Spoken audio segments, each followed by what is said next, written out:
Cool. We are recording and it is going live. Awesome. Hold on. Well, all right. Facebook just threw me another curveball real quick. We are recording, but the Facebook Live is going to take a second. Oh, it says it's streaming. It says, it says it's streaming, yeah. Yep, it's going now. It just took a second for it to go, but we are live on Facebook. What's up, everybody? Hey, how you doing? Brandon. Hey, cheers, Izzy. Cheers. Cheers, Izzy. Bloody buddy.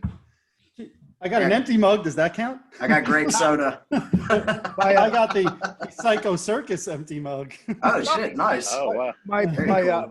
My hangover from last night finally went away at about 5 o'clock, and then I ate, and now it's back. So I figured a bloody was in order. There you Nice. go. I never knew about the Bloody Mary thing until I went into work one morning at 8 o'clock, super hungover. I'm laying head down, and the manager comes up and is like, "You should drink some Bloody Mary mix. It'll really work." And dude, it was all spicy, and it actually made it quite terrible actually after I drank it. So as much as I would like to say it helped me, it did not. But I know. No, when you do a bloody, you have to do it right. And up in the Midwest, we have a beer back. Have a little shot of beer with your bloody. Nice. It's been January really. Actually, I think the last night I drank, was the night I met Alex whenever we opened up for Enough's Enough in Detroit, ironically. So Nice. yeah. Well, cool. I'm going to get this shared to my page real quick. So All right, I'll get it shared as well. get it on there. Sure. This is the fun part where we're all staring at our phones That's for a couple right. seconds. I need to post it on the Minefield page too. All right, cool. I think we're ready to go. So I went and watched a couple things to do some homework before we did this episode. So last night I rewatched the whole episode you guys did on Izzy's show. And just so I could see if your opinions have changed a little on some of the songs that you were talking about. Well, my opinion hasn't really changed on the songs or anything, but on Izzy's show, I did go in preparing to argue Creatures as the stronger album versus Revenge, and Izzy and I both changed our minds. I remember giving you shit for that too as soon as it was over, and now Revenge is super high on my list. So it's but all that aside, we're just here to discuss Creatures. Yeah, we're not debating really anything unless you want to throw it up against Carnival of Souls for the anniversary of that. Well, there's also another anniversary today too. Oh, what's that? Kiss Meets the Phantom. Yes. No way. All right, well that's what we're changing this whole episode to right now. And if you want to go outside the Kiss spectrum, then the Sex Pistols' Nevermind the Bollocks album came out in 1977 on this day, which is a favorite of mine. Yeah. Cool. I'm not going to hold it against you. Okay, thanks. I appreciate that. Iz. I'm not crazy about punk rock, but there's some good stuff on that album. Absolutely. So, that's definitely one of the most important punk albums ever. So, definitely can't take anything away from that. So, yeah. But that's not what I know it's punk, but it's really just Chuck Berry.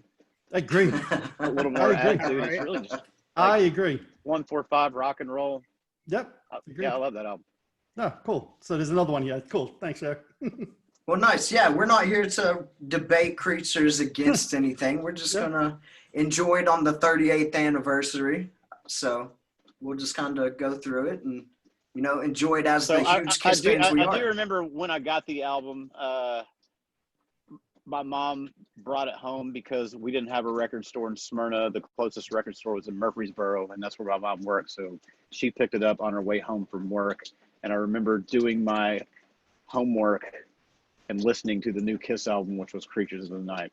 Nice. And that's my most vivid memory of that album. And another vivid memory I have of that is when I got my first boombox, and I got 2 cassettes that Christmas, Creatures of the Night and Lick It Up.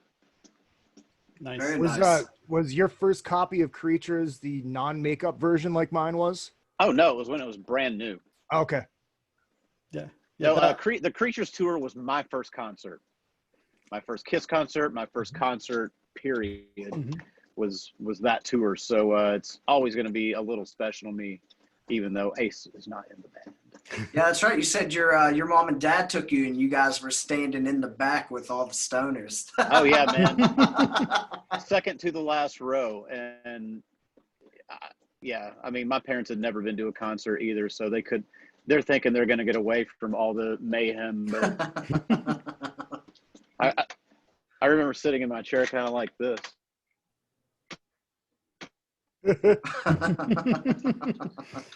He froze in the He chair froze in in real the life. Yeah, chair. that's great. No, it's funny. I'm always jealous, Jeremy, when I hear you or others who went to the tour. Since the Dynasty tour, Creatures is the only Kiss tour I missed because it came nowhere near Manhattan.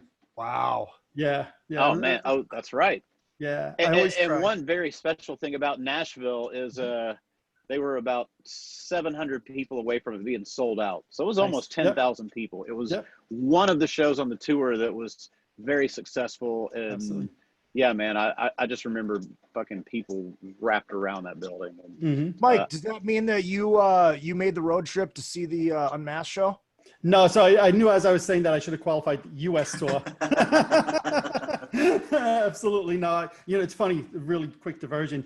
My parents tried to get me tickets to that Palladium show that you're talking about. And as we know, it's a small theater. It was only one show and it sold out. And I was 9 years old. And when they told me I couldn't go, I bawled my eyes out crying. How could I not be going to see Kiss? I just went last year. So, but yeah, the only U.S. tour I didn't catch was Creatures of the Night since the Dynasty tour.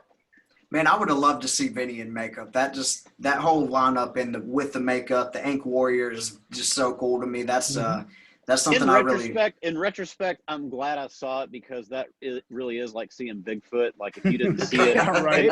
in that little small amount of time that they did that, then all you got is photos and videos. And I was very, very fortunate enough. However, I didn't see Ace Frehley in makeup until 1996. So. Same here. I would say a lot of people didn't. Yeah. Now, I've Jeremy, still never seen him in makeup. Oh, wow. When you went that night, Jeremy, did you know that Ace was not in the band? Yes. Okay. So it's funny. I hear a lot of the people that didn't. And so this is January 30th. So I had a subscription to a magazine called 16 Magazine.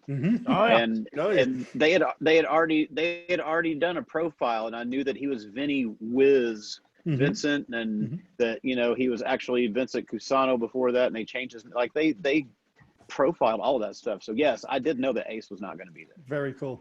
Oh, another little quick thing too, since we are talking about Vinny, one of the roommates gave me this as a late birthday present. Oh, nice.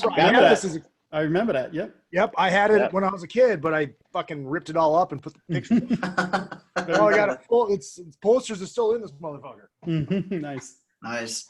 I just think it's quite astonishing the lengths that they went to not let people know Ace wasn't in the band until literally the very last second. And I heard stories of even when they played in Florida that people then didn't know until it got announced on the radio earlier that day that Ace wasn't going to be there, and they were saying it was due to the car crash. And I even watched a promo video last night where they were doing an interview for Creatures with Ace in makeup, and they were talking about him not really being there for the sessions, and he said that he's there now. There was no intention of him leaving the band, and the tour is about to start, and I think that's quite a testament to how important Ace was to Kiss, that they were literally trying to hold on to that thread till the last second. Well, I mean, that's probably why they put him in the video too. Well, if they didn't do all that, they were going to be in breach of contract. Exactly right. Oh, that's right. That's right. Millions of dollars. Exactly. Which is why they begged Ace to come back, right? Because they were afraid they were going to lose that contract. Yeah. Yeah, and Vinny was at that. He says he was at the video shoot for I Love It Loud. Yep, and that's what he told me. It's funny that Paul's playing the solo in that video, and Vinny's there just watching it all happen. Absolutely. Yep. If you guys could have let me ask you this: if you guys could have, if you could choose another song there would have been a video for that album, which one would it have been? Ooh, fucking War Machine. War Machine, or man, I really like Rock and Roll Hell. I think that's a killer song. I'll go with Jeremy. War Machine. War Machine would be the other. I think that would be a really that song's still a for, staple of their concerts. Oh, it was a staple of the Gene Simmons band. I mean, that is like a signature Gene song. Yeah. And, I mean, obviously, Creatures of the Night. The song would be, a contender, Mm-hmm. but and you know, Well, Gene's not even on the actual song "Creatures of the Night," Mm-hmm. so it was the dude from Toto, if I'm not mistaken, played bass on the title track. That's right. And then Eric played bass on "I Still Love You." Yeah, the only Paul song that Gene actually played bass on was "Keep Me Coming."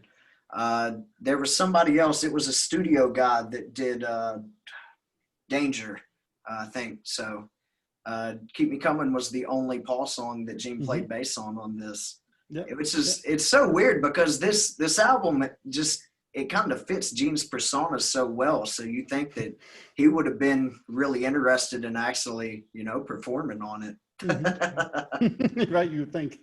Yeah, you'd think. All right, cool. Well, let's just go ahead and kick it off here at track number 1. And Creatures of the Night, I think this is such a good opener for the album. It's, dude, just hearing Eric Carr's drums just come in like that is, man, it's, it kind of reminds me a little of how they did the same thing with like King of the Mountain, where Eric was just such a powerhouse drummer where it makes sense on these heavier stuff to just have those blast and intros like that. Yep. Yep. For me, when I remember I got the album in early '83, probably maybe even Christmas of '82, and when that started, it was like, holy crap, Kiss is back, right? So to me, it's a great one of the best opening songs on any of their albums. And to your point, Brandon, I think Eric's drumming on this is amazing. Just the whole sound of the song is great. I'll say dislike the way they did it in concert in the '80s. Paul singing that chorus in the '80s, to me, he butchered it all the time. And he's a great singer, but it never came across as heavy and as great as on the album when they did it live, just my opinion. Yeah. Well, I mean, the first time I had heard it was that Animalized Live Uncensored. Because Right. there was this weird time where I wasn't really into Kiss. Okay.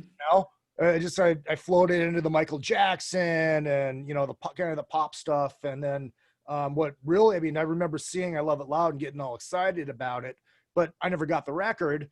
And then, once I saw that fucking Animalized Live Uncensored, I was like full blown back in Kiss mode. So that was the first time I actually heard the song Creatures of the Night. And, when playing 9 million miles an hour. Exactly. Yeah, absolutely. Cool. Jeremy, what you think about the opening track, buddy? I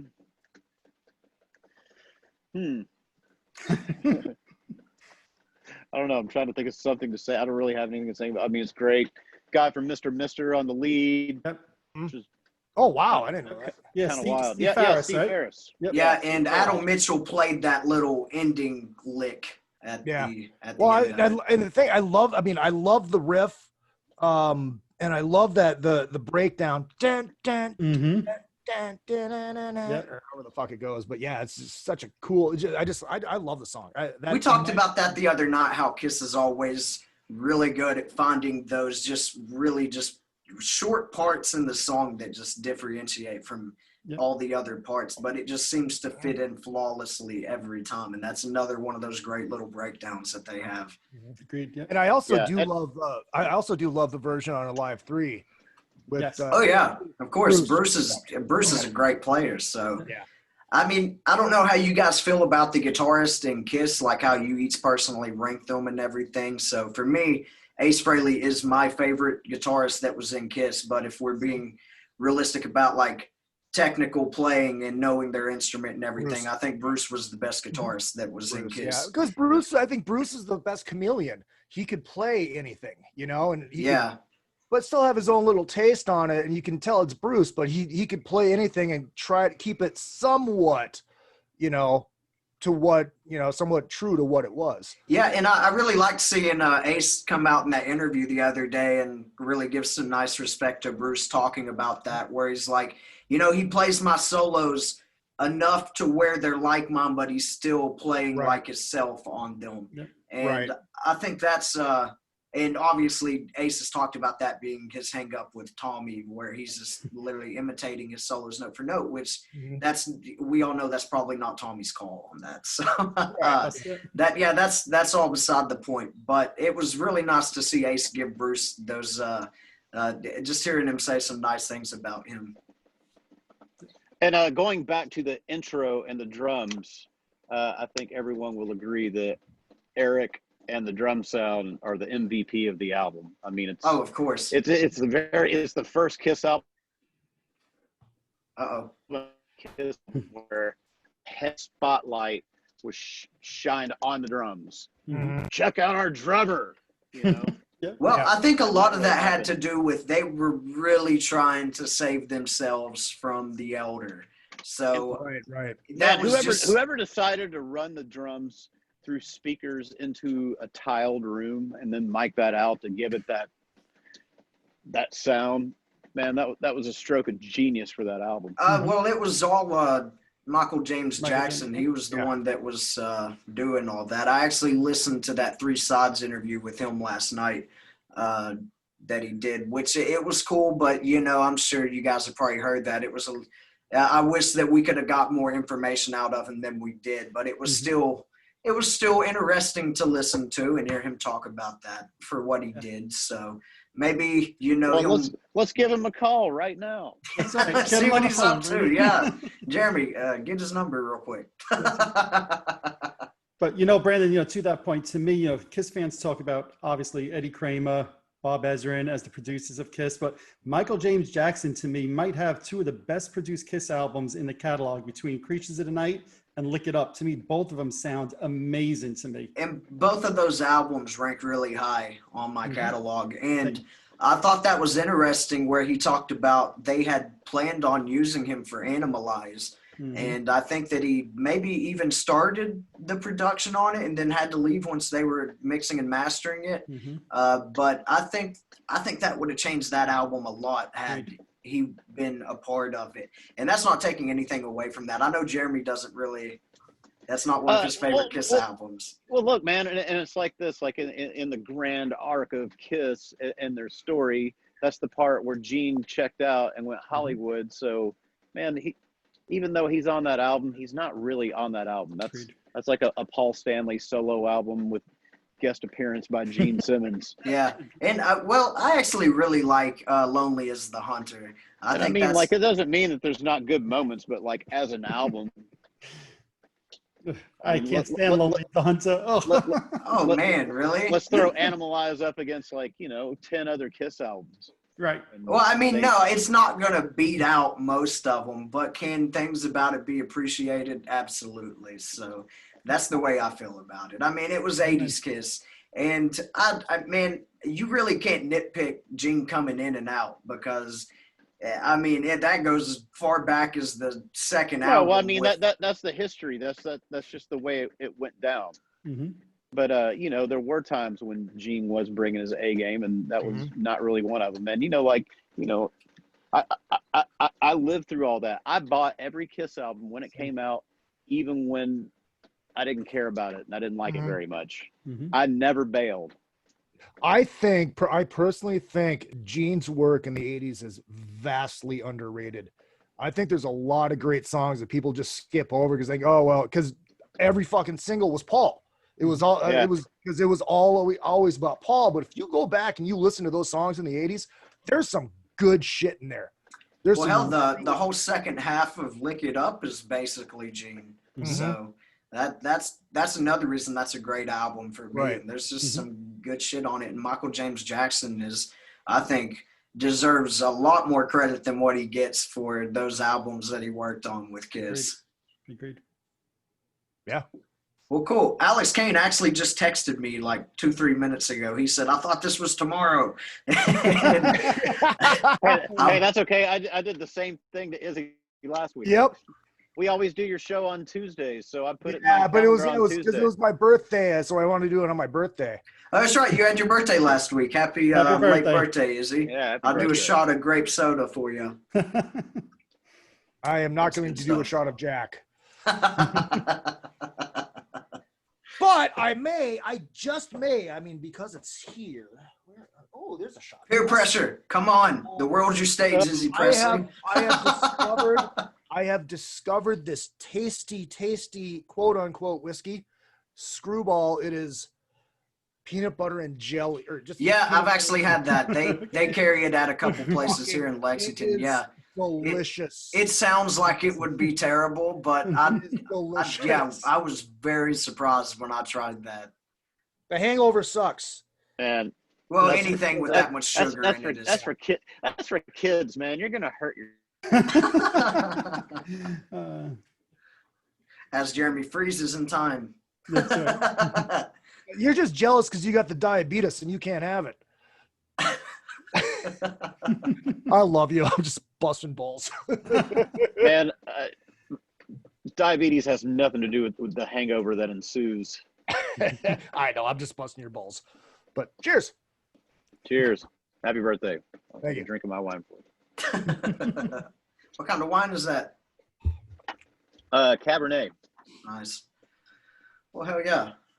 Yeah, see, I haven't really drank alcohol anymore, but, you know, a nice glass of wine every now and then might be okay. So, all right, well, cool. Let's keep on moving down.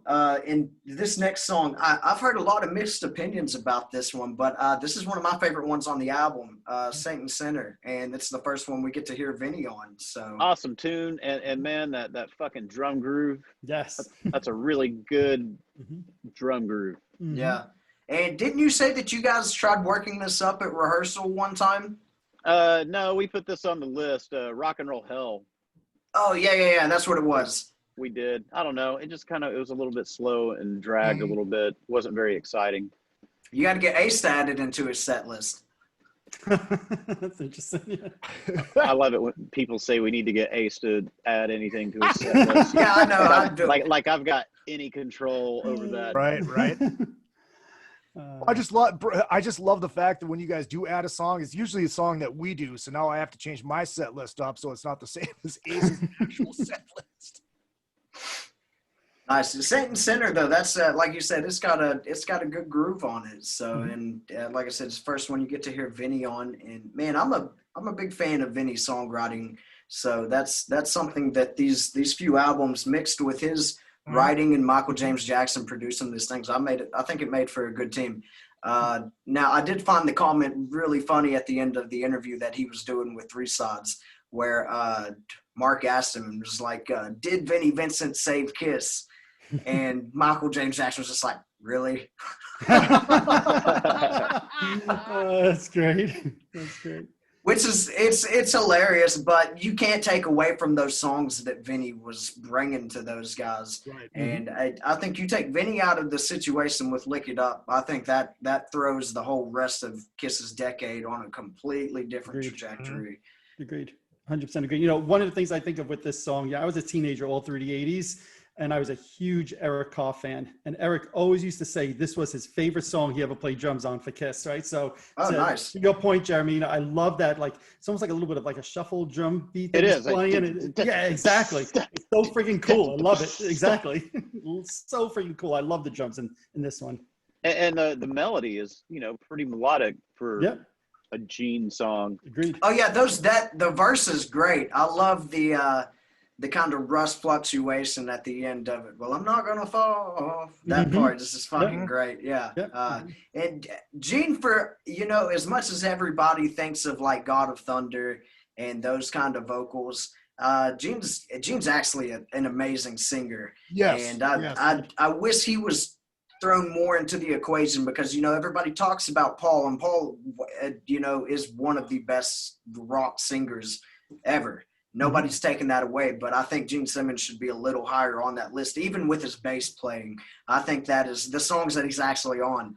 But I think Gene gets so much shit for the whole business side and branding of Kiss that people really kind of won't take off those goggles and give him a fair chance as far as everything else goes. Well, Gene was so influenced from the Beatles, and you can tell that when he's not doing the what he's doing is when he uses his actual voice. I mean, you could hear the Beatles in it, and it's great. Well, yeah, you listen to his '78 solo album, and that influence is just all over the place on that one. Absolutely. Like "See You Tonight," that is. If you showed that to somebody that didn't know that song and said, "Hey, listen to Gene cover this Beatles song," I'd think that most people wouldn't argue with you over it. Right. And it was great seeing them do that on the MTV Unplugged. So it's cool that they were you know, acknowledging that part as well. Yep. Agreed. And it was cool. Gene's album, you know, it had Joe Perry on the first 2 tracks as well, which is very cool. So I love that record. Oh yeah, and I think Jeremy, the first night you guys did the Gene show, you opened with that, but I'm pretty sure you had your Facebook on Facebook Live whenever you guys started on that, because I think I remember watching the live video as the intro music was going to that. Yeah, Cleveland, the first show, that's the only one that we actually opened with Radioactive out of that intro. And I don't know, he wanted to open with Deuce after that, and if Gene wants to open with Deuce, then we are opening with Deuce. Yep. Well, that's cool because your guys' set list was so different all the time with that. So, and I mean, like, you know, I'm not gonna lie, I there's a lot of stuff that he decided we were gonna do that I thought he might be a little crazy, and then we did it. He was right, and I see what he means. like when you wish upon a star. We did that one time. My holy grail video, you know that, Jeremy. Mike, I keep looking out for that. I swear, I make a point anytime I'm like digging through stuff that if I find that, I always keep an eye out for that. It happened in Monoman, Minnesota. So if you can The thing is, show, I remember Blabbermouth running an article about that. Yes. And I can't even find the Blabbermouth article about it anymore. Yeah, yeah, I was like, yeah, let's not do that anymore. Yeah. I really think I'd like to try When You Wish Upon a Star. Yeah, how did that conversation go whenever he was He wanted to do it, and if he wanted to do it, then we're gonna do it. Yep. How much of a notice did you guys get about that though? I watched that day. Okay. Nice. I mean, it went as good as it could go. It was I don't know, it was just a weird way to wrap up this great high energy show. That was why we never did it again. I just know there has to be a video out there of that somewhere. There has to be. I've been looking. I think Jeremy literally is on the internet deleting every one of them as they come up. So. Oh man, I'd love to see it too. I mean, you know, I wouldn't mind having the memory on a video, Right? just to prove, like, oh yeah, we did it one time. Check it out. Brandon, we have comments on the on your page. Yeah, I'm looking. Lori I got Australia says, "Hair of the dog, motherfucker." I got hammered with Lori on Zoom last night. Oh, nice. Oh yeah. Yeah, You I got it found pulled the- up. I'm bad for checking them whenever. No, it's just a habit of mine because when I do the show live, you know, Oh, dude, yeah, no, that's great. If you want to help steer this ship, you go for it, buddy. This is this is only my second rodeo. Also, shout out to Lori from Australia. He found me the Australian pressing of the Best of the Solo records. Nice. Oh, nice. Oh, nice. And did it have the stickers? Right? Didn't it come with like stickers inside? It doesn't have the insert, but Okay. I'm not. It's still complaining. cool, nonetheless. It's still. I'm freaking- not complaining. I didn't know that they had a different cover in Australia. Yes, it's cool, right? As far as Anyway. going for the covers of Creatures of the Night, Mhm. I always it fucking blows my mind that they've got Ace on the cover, and then when they reissue it, they put Bruce on the cover. Like, dude, I know Vinny didn't do a lot of the rhythm work, but fuck, he played solos on like 4 or 5 of the songs. Right. He was on the tour. Like, dude, just put him Yeah, on the fucking the cover. people remember Vinny as the Creatures guitar player. Yeah, so it's like, dude, just But, put him I mean, on there. Nobody's gonna make fun of you, Kiss, for putting Vinnie Vincent on the cover of Creatures. In their defense, obviously because of the contract thing, they had to put Ace on the cover in the original one. But the And when reissue they makes no released it- sense to me. But when they re-released it in Exactly. '85, Bruce was the full-time guitar player, Yep. and they couldn't put out a record with a different cover that featured the band at the time and have Vinny on it. Yep. Hmm. So Yeah. I get it. I understand. Well, Yeah, I understand it too. I agree with you. It's 100%. You know, it totally makes sense. But it's so bizarre that there's 2 album covers for this, and Right. neither one has a guitar player that was on the album. So it's just really bizarre. But I agree with you, Izzy, 100%. And you know, this is the weird thing too, is I remember like when that came out, you couldn't find the original cover of it. Exactly. Yeah, You couldn't couldn't. find it. No. Now you can't Nowhere find that one. Yeah, I don't think I've ever actually seen the Bruce Kulick one in person. Really, that's funny. yeah, I remember like at record stores, that's the only Yeah. one you could find in Yeah. the mid to late 80s. Mm-hmm. Yeah, well, they ended up remastering it in '97 for the CD. So you think they might have done a different one then, which I've seen actually pop up on eBay here frequently now. There's a bootleg purple vinyl with Vinnie Vincent on the cover. It's the picture I used for the little flyer I made for this episode. Gotcha. But it runs anywhere from like 50 to $100, which isn't totally terrible for a bootleg, especially like that, because even that picture that somebody made with Vinny on the cover, it just looks right with him on there. Because like you said, when you think of the Creatures of the Night era, you think of Vinnie Vincent as the Ink Warrior, and that's who's playing guitar for that time. I tell you though, I'd rather see that than those fucking mock-ups that people did with Tommy and Eric on the cover of fucking Dynasty. I don't think I've seen that. Yeah. I haven't either. Oh shit. Man, I know they get a lot of shit and Paul trashes them. The costumes that they wore on the Dynasty tour, dude, I love Ace's costume on that. Me too. Oh, dude, iconic.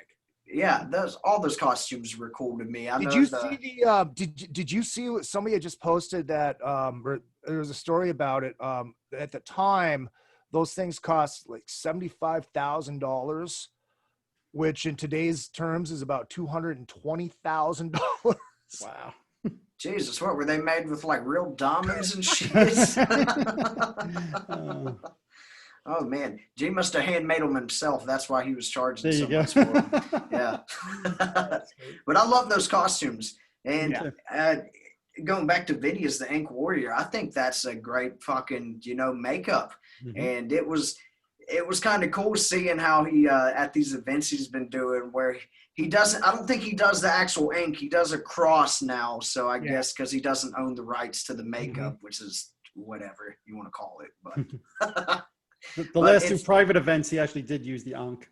Oh, cool. Oh, cool. I've been pronouncing it wrong as well. So who knows? I pronounce everything wrong, so it's probably me. Don't worry. I'll blame it on my Southern accent that I've got. There you go. Yeah. That's what I use as an excuse for everything. There you go.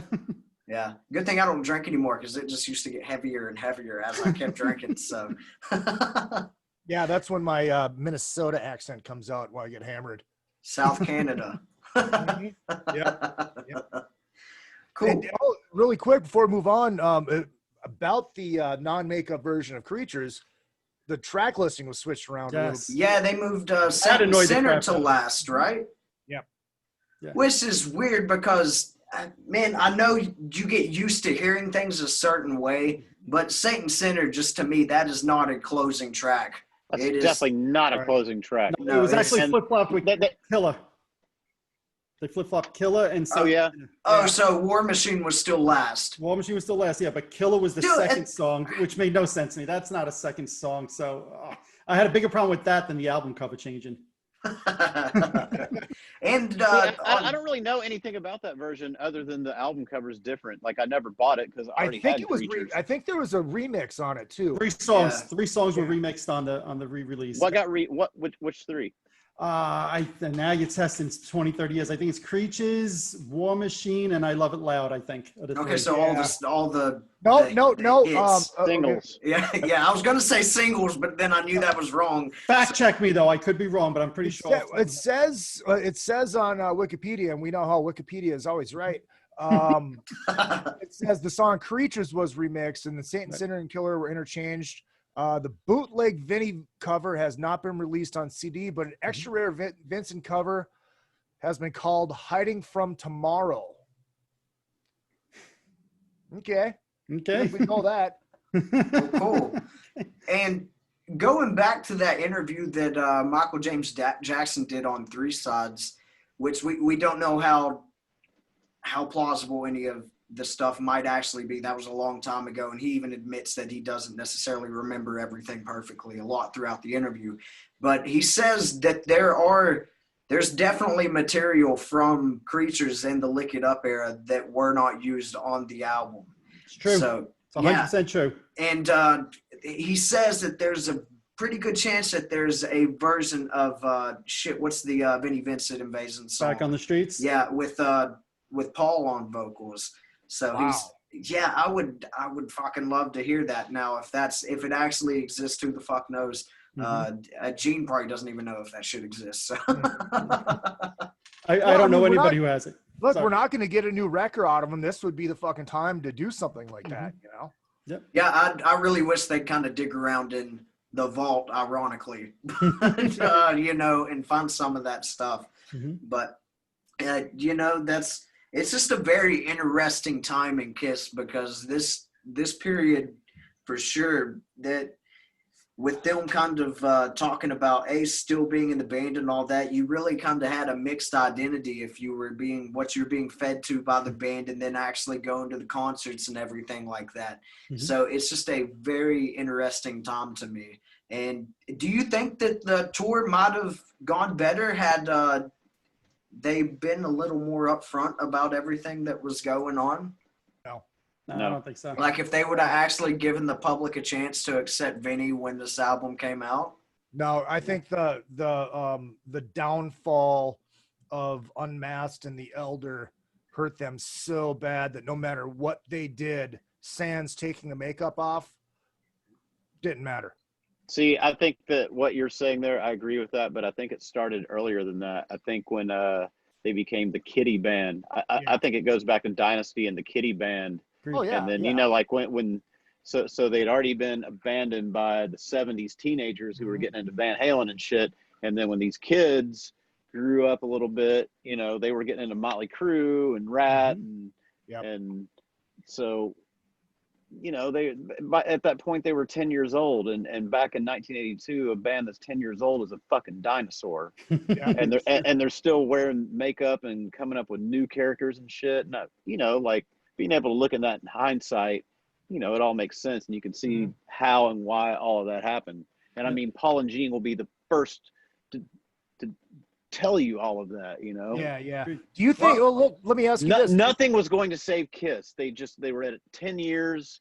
Their shtick was old. They had a fucking awesome album they came back with. Creatures is fuck, man. Like if they didn't have all of that Kiss baggage attached, man, that would have been a really successful album. Yep. Right. Because it's heavy and the songs were good. I mean, it had the stuff. It just had those fucking guys. Oh, the fucking Demon. Jesus Christ. Right. Well, I think you can point back to two things that started it. This and the comic book. Absolutely. And the solo albums. Yeah. All Lunchboxes, like all of that. Yeah. When those kids turned into teenagers, man, they're like Kiss. Yep. Oh, Yeah. man. Yeah. You know, that last album they put out, man, it's fucking weird, man. I didn't like it. Yeah. but you know what? The flip side of that, Jeremy, is people like myself, who I was 8, 9 years old during the time of the movie into Dynasty, and I was already a little bit of a Kiss fan, and that's when my fandom really took off, skyrocket through the roof, because I was 8, 9 years old, and I ate up the lunchboxes and the movie and all that stuff, you know, and the superhero capes. And I find there's a lot of people my age now that are huge diehard Kiss fans. So just in 1982, for every one of you, there were 5 other kids that fucking failed. Yes. So during that time period, short term, it killed their fan base. Long term, though, I wonder how much it might have actually helped in some ways, in my opinion. Because, man, I got into them in 1978 also. I was 3. Wow. So, you know, I hung through it. The Elder, I bought it brand new, unmasked. I mean, I was like I said, I bought every Kiss album, so I didn't bail. I didn't quite get the Elder, but even when I was 6, there were some songs on it that I did like. Thought it was weird that. Where's a picture of the band? There's no fucking picture of the band. Exactly. What's this big coffee table here? Where I am just a boy. Hey, so am I. Where are the order forms for stuff? Right, exactly. There's some stuff on the Elder that can be appreciated, but it's just a really fucking far left turn for Kiss. Agreed. Man, it's just like Peter Criss' solo album, man. That album, if you listen to it wanting to hear some fucking good Kiss, that ain't it. You know, I like Bob Ezrin Productions, and you know, like that being the first album that Bob Ezrin did after The Wall, kind of makes it fun to listen. And they co-wrote half of it with Lou Reed. I mean, like you know, as far as a fucking statement of art, Right. It's got its place. It's a fun listen. I really like The Oath up until the chorus. The chorus gets a little, little goofy for me. I don't want to say goofy because that's not the right fucking word, but you guys understand where I'm coming from with that. It's weird how that kicks in because that verse is actually kind of heavy. And then it gets to the fucking chorus and just goes into that. Well, I was on Kiss Cruise 3, and when they did the Oath, I get goosebumps thinking I went and watched that video. Oh my God, I got chills. Yeah. I went and watched that earlier today because I saw one of your comments on your page where somebody was talking about the Kiss Cruise 1 and 3 being their favorite cruises. Yep. And then you said that the Cruise 3 set list was really good. So I went back and watched some of that today and watched that video of the Oath. And it was cool getting to see them play that because, Kiss ignored a lot of their catalog for a really long time. So I think those cruises are great, and they're definitely more for the diehard fans. I feel like I've never been on one myself, but from looking at the set list and everything from it, they kind of dig a little deeper than when, they're out on tour. 100%. They have to play everything the casual fans are there to hear. I played better shows on some of the other cruises, but the first Kiss cruise is probably always going to be the most special. That was the one where they uncorked the bottle and poured out all of this deep stuff, and none of us have ever done that before. and yeah, that was just a very, very special cruise. Understandable. Yeah, I definitely sometime in the future, if they, willing that they have them again, definitely got to make my way on one of those. Well, they rescheduled it to this time next year. That cruise would have sailed yesterday. Yep. Yeah, I saw Todd post about that where he's like, I should be selling on the high seas with Kiss. Yep. I wouldn't be talking with you right now, Brandon. Sorry, I'd be on a boat. Oh man, yeah, sorry. Yeah, sorry for y'all. Deepest condolences to you and your families. What was going to be the theme for this one? Because this was going to be the Kiss Cruise 10, correct? I think it was Psycho Circus, if I remember right. Okay, well, that's interesting. Yeah. I would kind of like to know how that would have played into it. Are they going to bring out Peter to play one song a night? Oh, wow. Ouch. Well, I don't have any actual inside information, but if you'll notice, Peter Criss is the only Kiss member that has not done a Kiss cruise.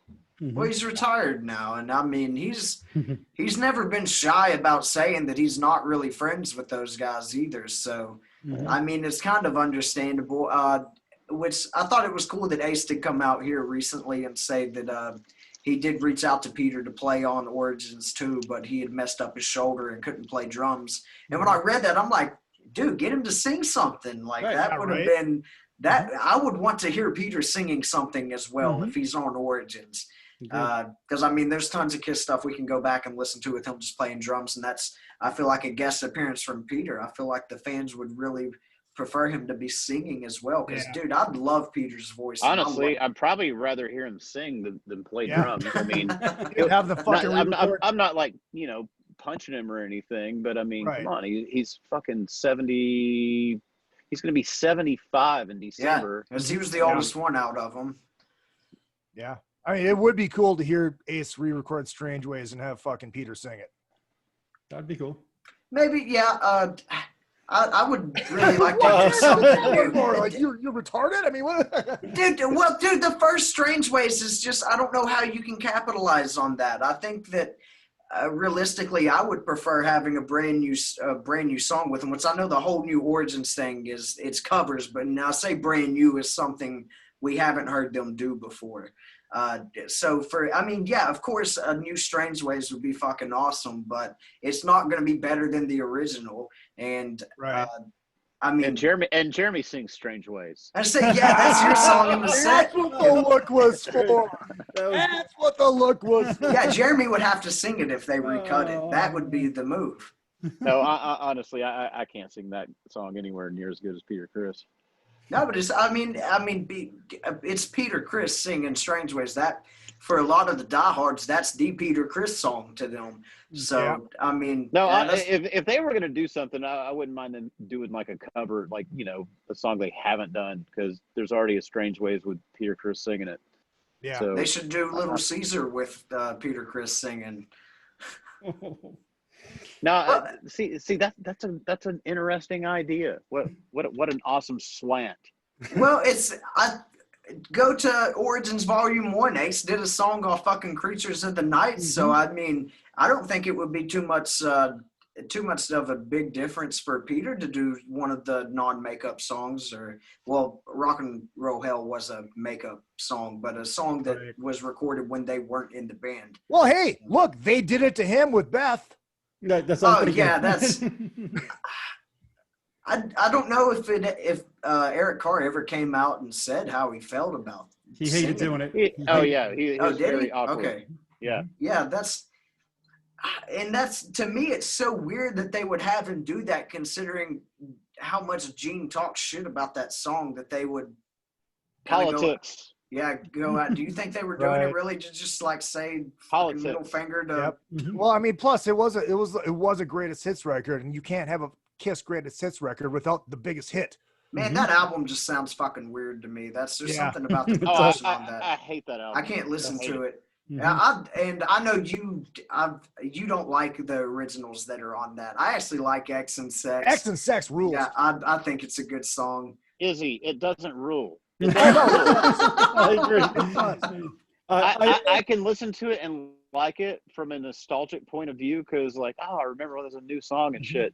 But in the grand scheme of things, that song sucks. No, I'm with you, Jeremy. Hard is probably the worst original they've ever recorded. Agreed. I think the worst song they've ever recorded is "God Gave Rock and Roll to You." See, I would have to disagree with that. We've already done it. We've already. I know. I can't help it. I can't help it. But there may be some people here that have not heard my opinions on this very important matter. Yeah, I mean, yeah, that's God Gave Rock and Roll to You. It kicks the shit out of that song. Agreed. And so we're talking God Gave Rock and Roll to X and Sex. Yes. Okay. No, to Rock Hard. No, X and Sex also. Okay. Oh, no. X and Sex is a vastly much gooder song. No, it's not. Oh, yes, I'm gonna have to go with Izzy. I'm taking X and Sex over God Gave Rock and Roll to You. what? I gotta That's leave. all right. That's all right. I got Mike over I here. gotta leave. So I'm not outvoted. Oh man, this is how? What? What? I mean, and you guys talked about this. This is hurting me. Well, There's the fucking Beach Boys Beatle breakdown. There's all this musicality. I'm not saying it's like the most awesome song, but it's like arrangements and like fucking production, like it. You guys are insane. Thank you. I agree, Jeremy.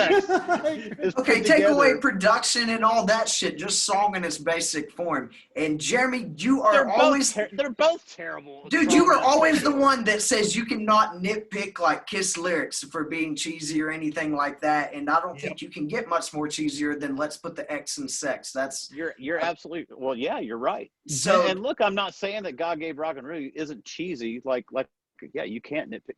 But as far as like putting together stuff and being musical, like, yeah, man, it offers a lot more. Now let's say this. Let's take away the whole aspect of what that song meant to Eric Carr's time in the band with him being in the video. You take away that kind of emotional attachment that some of the Kiss fans have with it. Do you still have the same feelings about that song?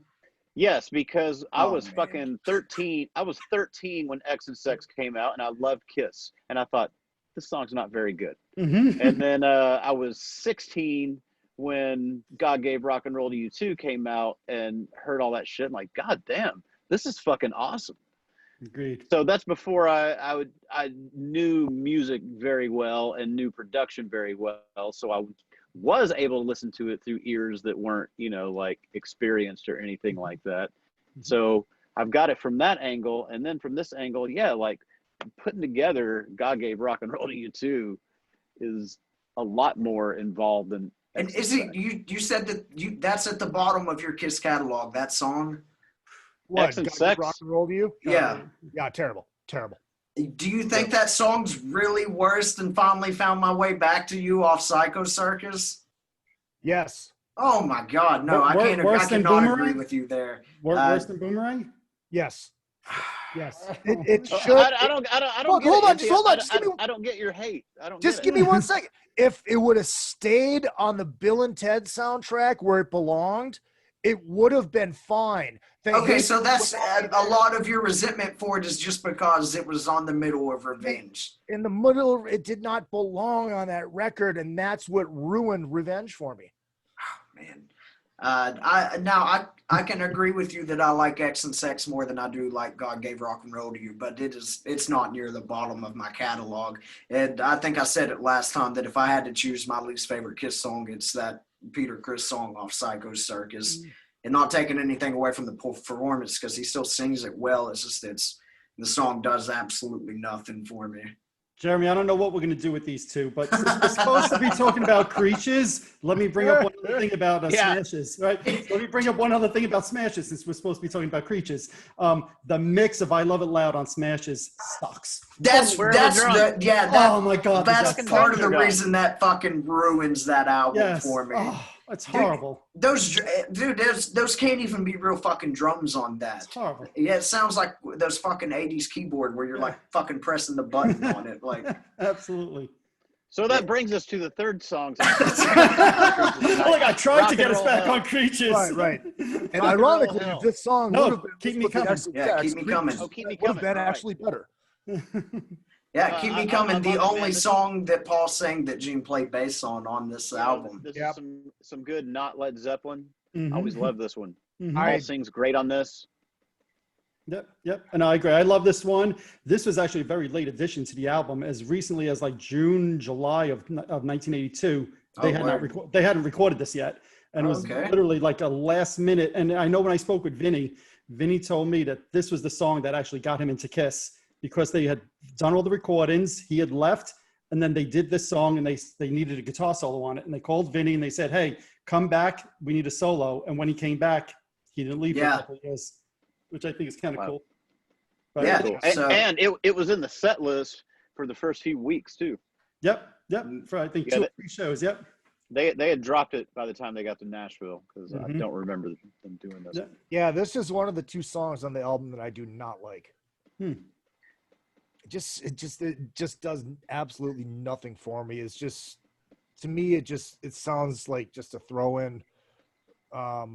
So hold on. So do you like X and Sex better than Keep Me Coming? Yes, I do. Okay. I respect a man who's willing to admit. I agree. He's willing to admit. Yeah, you gotta give Izzy kudos. He's not afraid to come out and say this shit. So exactly. Come on. I heard somebody knocking, so I opened up the door. She wore a hat. Oh no, I got him started again. That is godly. I think the song fits in well with everything else that was going on in the 80s. Right. So, I mean, take that for what it is. But that was a good, as far as Kiss in the 80s, that was a good Kiss 80s song to me. Exactly. I still say Keep Me Coming is 1,000 times better. I'll take it any day of the week. 400,000 times. 400. Yeah, I'll take Keep Me Coming over it. That's like actually that's good Kiss, man. Like they're aping Led Zeppelin really good right here. Yep, agreed. Which you can, Paul always finds a way to kind of get his Zeppelin influence on everything he's doing. And I think it's more of a natural thing because Zeppelin was a big influence on Paul. Hell, the Robert Plant high notes, that's definitely, you can hear the inspiration on that. To me, at least, that's how I interpret that stuff. No, there's some great riffs, man. That one riff is like, come in.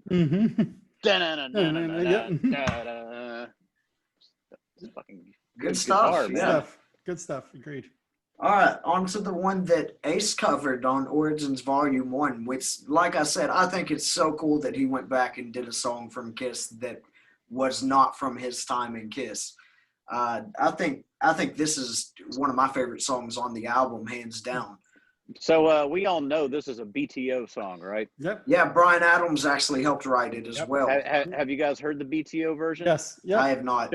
Check it out. It's a little different. There was a lot done to it. Yep. Yeah, the chorus is similar, but the verses are much different, I think. Man, I feel like I know exactly how it sounds in my head without listening to it because, It doesn't sound like taking care of business. Well, that's off to a good start for me. Now, man, Gene wanted to do this song, and the one of the two times that we actually rehearsed, we kind of ran through it real fast, but man, if you think about the verses, it's just like bass, dope, blah, blah, blah, blah, blah, blah. But I don't know, it just kind of felt like it was dragging and real slow, and it didn't have any lift, so it did not get past the rehearsal And there's, stage. I mean, you can go to any band's catalog and find some really good songs that don't complement the stage that well. One that has always come to mind for me, I don't know if you guys are big Faith No More fans, Falling to Pieces off the Real Thing album. That's one that I don't think I know they that really, song. I don't think they do ever like that did it live too much. I know there's plenty of videos of them doing it, but it's one that always seems to kind of like, drag on. And it's one of those songs where we, the three of us, Mike, I know you don't play music, but we've all played those songs where it feels like there's just a lot of this empty space on stage where you're like, all right, come on, let's get through this real quick and pick the energy back up. So, I mean, I definitely Rock and Roll understand Hell that. is that song. Agreed. And they did it on one of the cruises, and to me, it falls a little flat. They did it the first couple of shows, like you were saying about Keep Me Coming. They did this the first couple of shows of the Creatures tour. For me, I'll quote Izzy. This is one of the two songs I don't like on the album. Okay, so this song just falls flat to me. I'm not a huge fan. Oh, so you don't like this song? Nah, It's just there. It doesn't go anywhere. It's kind of boring to me. Yeah, I think it's same. I don't love it. I don't hate it though either. Right. It's just kind of. It's just there. I get the verse feeling on it though, but I think the chorus is a good Gene chorus, and I mean Gene was always good for those like anthem style choruses, and I think except it's not his chorus. Yeah, right. He's got a writing credit on it though. Yeah, so. but the chorus is a complete lift of the original. Yeah, he does. Yeah. I think it was actually, now that I think listening back, I think it was the verse was actually Gene. So that makes sense. But to me, it's still a good tune, and I think the chorus kind of, even though he didn't write it, it still fits into those kind of anthem style Gene choruses. What do you feel about this, Izzy? I love this song. And then not just because Ace did it on Origins, but no, I love this song. I've always dug this tune. This is probably probably about my fourth favorite song on the record. I've always dug this tune. But yeah, I get what you mean where it's probably doesn't go over well live. But on record, I fucking love it. I love it. Yeah, and I mean, there's Bryan Adams helped.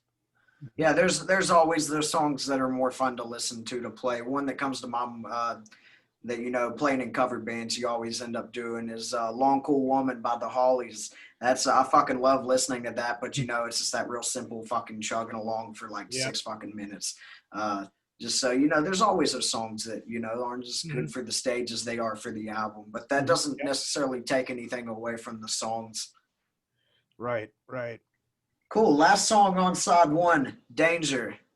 The chorus on this, I fucking love Paul's vocals on the chorus on this. That vocal. This is kind of the first album where Paul was becoming a much better and better singer, but this is where the vocal acrobatics really started shining through. Like, wow, that he got really good, man. Damn, he can really sing now. Yeah, I think that's something that's really awesome about Paul, and it's kind of consistent with some of my favorite musicians. One of the reasons I like Slash so much is because you can go listen to his newer stuff and you can hear how he's matured as a guitar player, because there's stuff that Slash plays today that he would have never come up with or like shredded back in the day. And I think that kind of falls in with Paul, is as you go along with Kiss's catalog, you can hear Paul Stanley becoming more of Paul Stanley, the singer, as you keep going, like you're saying. And in the 80s, he kind of really hit that fucking stride for, he sure did. Those fucking just rocking songs, man. And I mean, say what you will about Kiss in the 80s, but Paul Stanley fucking powered through that decade like a champ. Well, for me, for this song, the star of the song is Eric Carr again. So we were talking before about Saint and Sinner and the drum beat. I love the drum beat in this song also. Yeah. It's again got a little bit of that shuffle feel to it. I think it's a great drum beat in this song. Yeah, well, it's right up Eric's alley, because Eric's more of a metal drummer, and this song is really fucking up tempo and kind of lets Eric do what he's comfortable doing on this track. Yep. So this is Bob Kulick on the solo. Am I right about that? Yep. Okay, nice. Because I was reading the the credits for it earlier today, and all that I could find is it lists for on Wikipedia for Bob Kulick is it just says guitar overdub. So I wasn't really sure exactly what was in I it. think this is his solo. Yeah, at one point Bob said it wasn't him. Then he said it was him. I know Vinny said it's not him. So let's just go with it. It's Bob. Yeah. Yep. And this is the other song on this album that I do not like. Wow. Oh man. Danger. Am I looking for Will Robinson? I mean, what the fuck is going on here? It just didn't grab me. It was just one of those.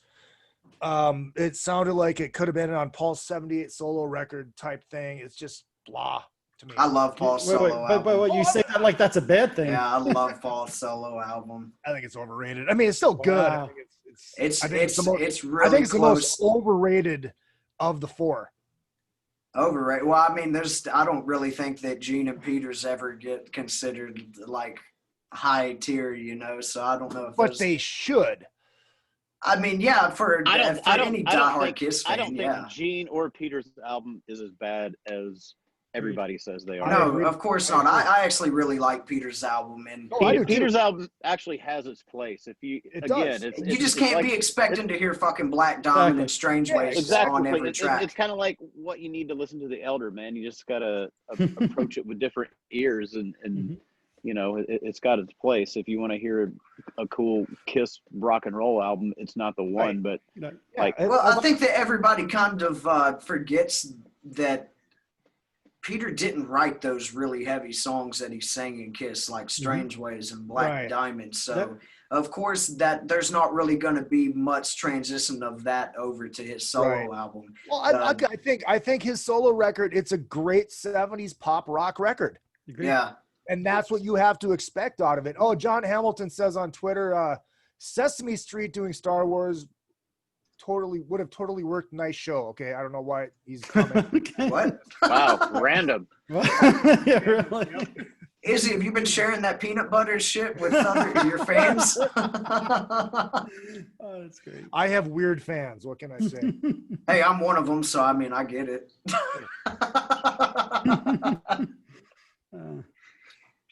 Well, cool. That's side one. So before we dive into side two, off these first five, what's your guys' favorite track off of side one? Creatures. Yeah, me too. I would have to say Creatures. That's just, man, that is. Yeah, me too. I'm gonna go with you guys on this one. Man, because after The Elder, it's so fucking unfortunate to me that Eric Carr's first album was The Elder. And so this is, man, that How first do you think he song felt? Yeah, that's. Well, actually, I would say Eric was still fucking just because from everything I've read and heard, Eric was just always super stoked to be in Kiss. So Yeah, I think you're probably like, all right, okay, I guess, sure, let's do it. Yeah, no, maybe at the time he probably didn't even know if there was going to be an album after that. So, but I man, that's why I think that opening track has just so much more meaning because of it's like. Okay, here's Eric Carr. We didn't really throw him in your face on that last album. And like you said, there's no fucking pictures of the band on that album either. So I think it just kind of has more meaning to it, letting Eric kind of fucking, you know, hey fans, here's our new fucking drummer. Check this shit out is the way I look at it. So that's, I think that would be a consensus for most people that opening track. And it's a fucking great opening track. I think it might be the only track in Kiss's catalog that opens an album twice, if I'm correct, because it opens a live 3. It's first track on that.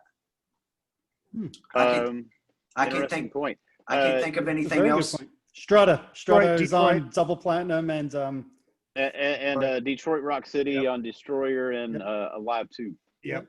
Okay. Well, I was fucking wrong. So but one of three, Brandon. But it's that seems like not as big of a deal. But when you think about how many fucking albums Kiss has and all the compilations, fuck man, when this album came out, this was like their 17th album or some shit. They'd only been putting albums out for 8 years. So I know a couple of those were the compilations like double platinum and stuff like that, which for it being a compilation, there were all new mixes on it. So it was kind of like getting a new album. So Yeah, Creatures, I think, would be consensus for most part for most people, just with Eric's drumming. And I know when you did the tribute to Eric Carr for his birthday, the video that I sent you in, I talk about it where like this is my favorite album that he played on, and because it just, dude, that fucking intro is great. It's it kind of plays into the whole theme of the album with the drums being the big fucking sound that they are on it. No, absolutely. And I think that's what most fans love about this album is the drum sound is just incredible on it. Yeah, and I think, Eric had just to be fucking on the moon above that whenever he's listening to this. Cause I mean, as a drummer that he is, that's got to be exciting to hear that you're that far front in the mix and stuff like that. Yep. Because the drummers, they always complain about any pictures taken of the show. The guitarist is always standing in front of their set, so it's always nice whenever they get their. You know who didn't like the drum sound on the album? Vinnie Vincent. Vinnie Vincent. Yeah, I remember that from your interview, Mike, where he's like, if I could go back and change one thing, it'd be the fucking drums. When he said that, I fell off my chair, but then I said, let me think about it from a guitarist point of view. And a guitarist always wants the guitar, I would think, in the forefront, right? And people talk about the drums. I'm a guitar player. Yeah, I was going to ask you, Jeremy, what you thought. Yep. It kind of like defines the album. It gives the album this uniqueness, and the goal was to bring Kiss back as a fucking hard rock band. And how do you do that? You do that with loud drums, like. But I totally understand it from Vinny's point. I do kind of, but.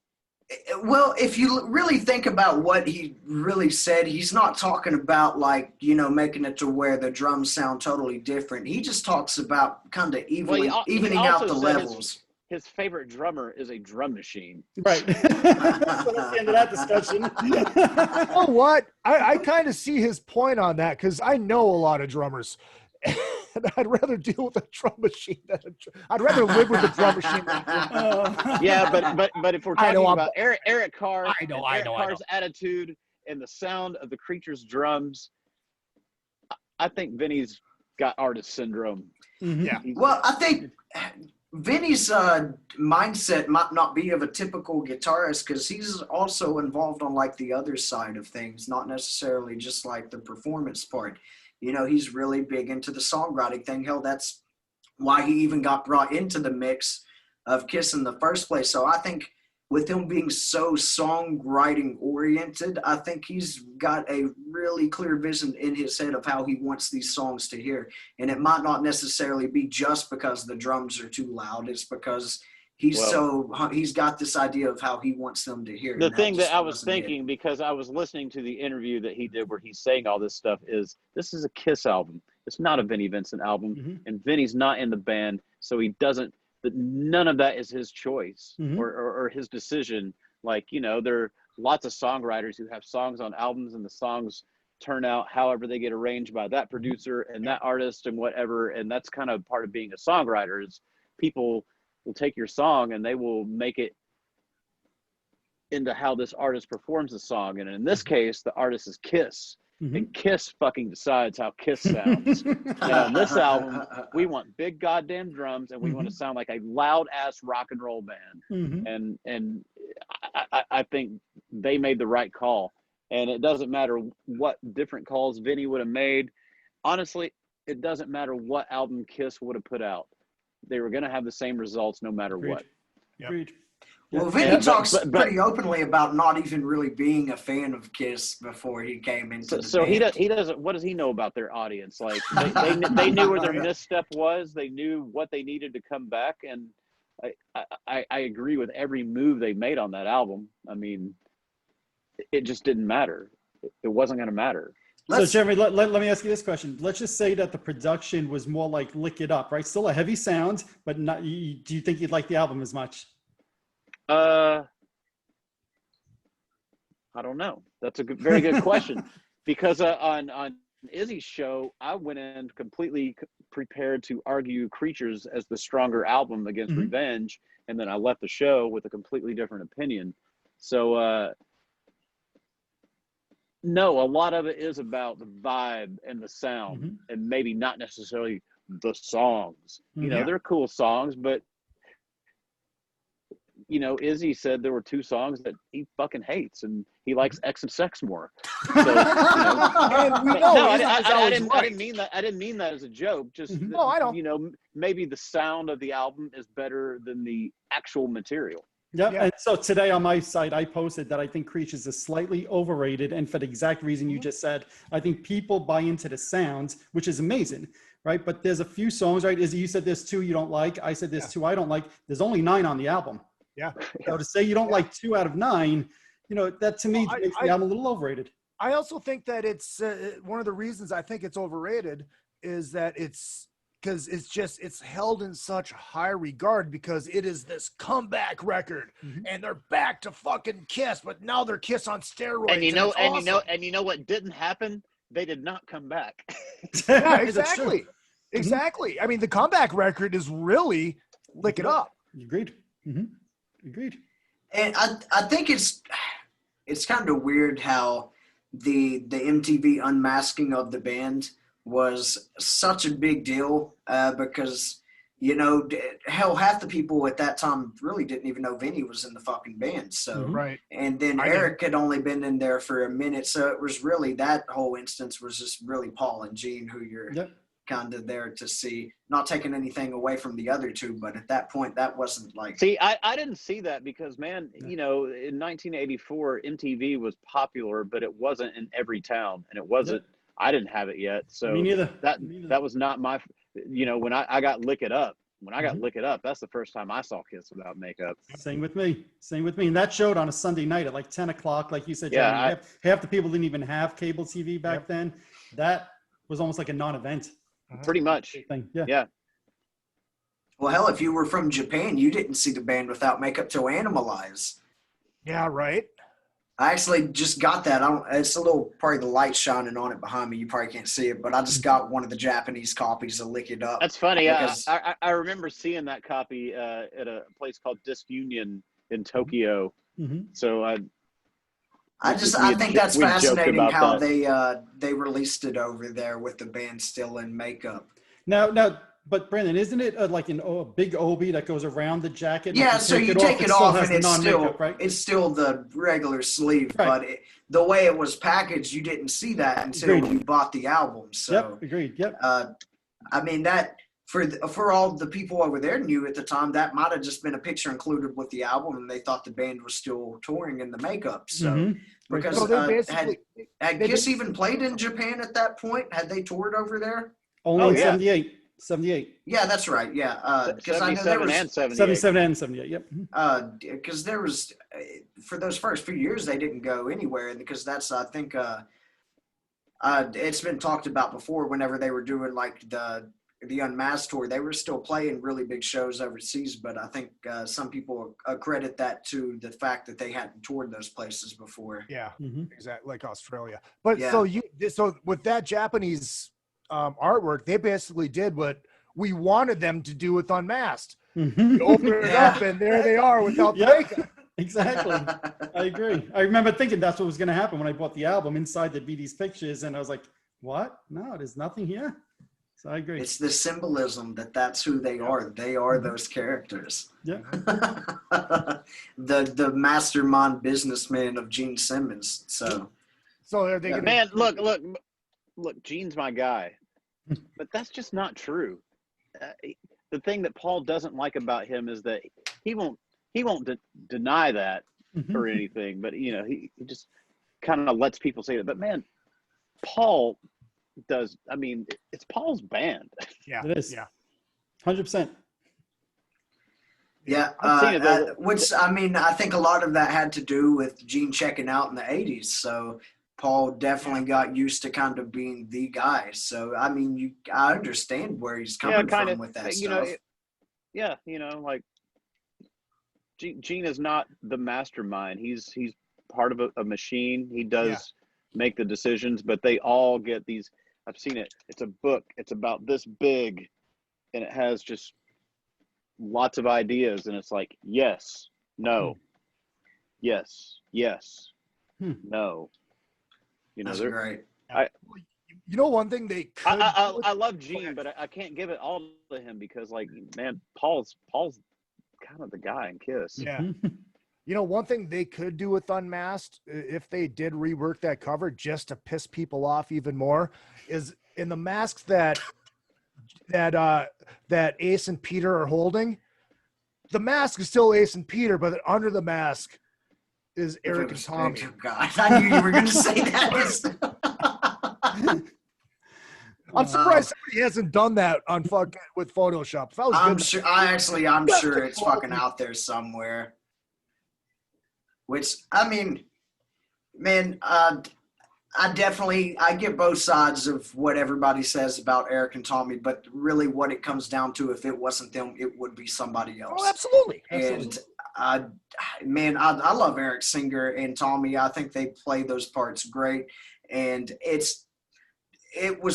I know Tommy gets shit on a lot, but it's like Tommy did not come into that situation like, hey, I want to wear Ace's makeup. That was what he was told to fucking do. So, and I think he plays those parts well. I wish that, and I know, Mike, I heard you talk about this whenever you and Vincent did the Sonic Boom chat. And this was something, so Sonic Boom, I was born in 95. So Sonic Boom was my first like new Kiss record that I got to go out and buy.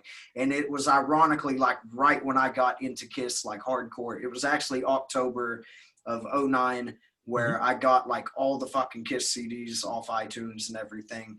And it came up in my memories the other day where I actually listened to like the first like 9 or 10 albums in like one fucking day. And I was like, oh my God, this stuff is great. So it's always fun when that pops up in my memories so I can pinpoint the day I kind of fell in love with Kiss. But Sonic Boom, going back to that, it stuck out to me when I got it. I wish they wouldn't like, I know it's not his call as well on that, but I wish the songs weren't so Ace oriented. Like when lightning strikes, that fucking shocked me. And of course, which it was a little farther off on Monster with Out of This World. That's more of just a spaceman typical character. But come on, when lightning strikes, it's even a little weirder because that was like a personal instance that happened to Ace on stage. So that was like, that's really fucking digging in there, man. So I would really like to hear Tommy like get to write an actual song that he is, not just being forced to be like Ace on so much. Yeah, look, I've said this to you, I think before, Brendan. I get it. The people who are not into the Eric Tommy thing, I'll admit this. That was me for 2 years. I checked out for 2 years saying, no, I can't look at this. This is not for me. I am so glad I came back in because I would have missed a lot of great Kiss experiences over the last decade plus, right? But I hated Sonic Boom. It's one of my 3 where I like the Peter Criss album better. I like the Gene Simmons album better. I might even like X and Sex and You Make Me Rock Hard better. I do not like Sonic Boom. There's 1 or 2 songs, but I love Monster. In fact, and I'll tie it back for you, Brandon. I put Monster almost pretty much equal with Creatures of the Night. That's how much I love Monster. Wow. Yeah. Wow. I knew I was going to make it. Izzy, I'm sorry. Was Wallace Sound on Monster? Yeah. Now I need this. We did Wallace Sound. Yeah. There's some good stuff on Monster, though, great actually. Freaking song. I Dude, love that song. Freak, Long Way Down, those are 2 really good Paul songs in my book. So there's still stuff to be appreciated on it, as there is for every Kiss album. Back to the Stone Age, All for the Love of Rock and Roll. I love All for the Love of Rock and Roll. Yeah, Hallelujah. Yeah, what a great fucking song that is. I know it's basic. The riff is kind of all American, man. But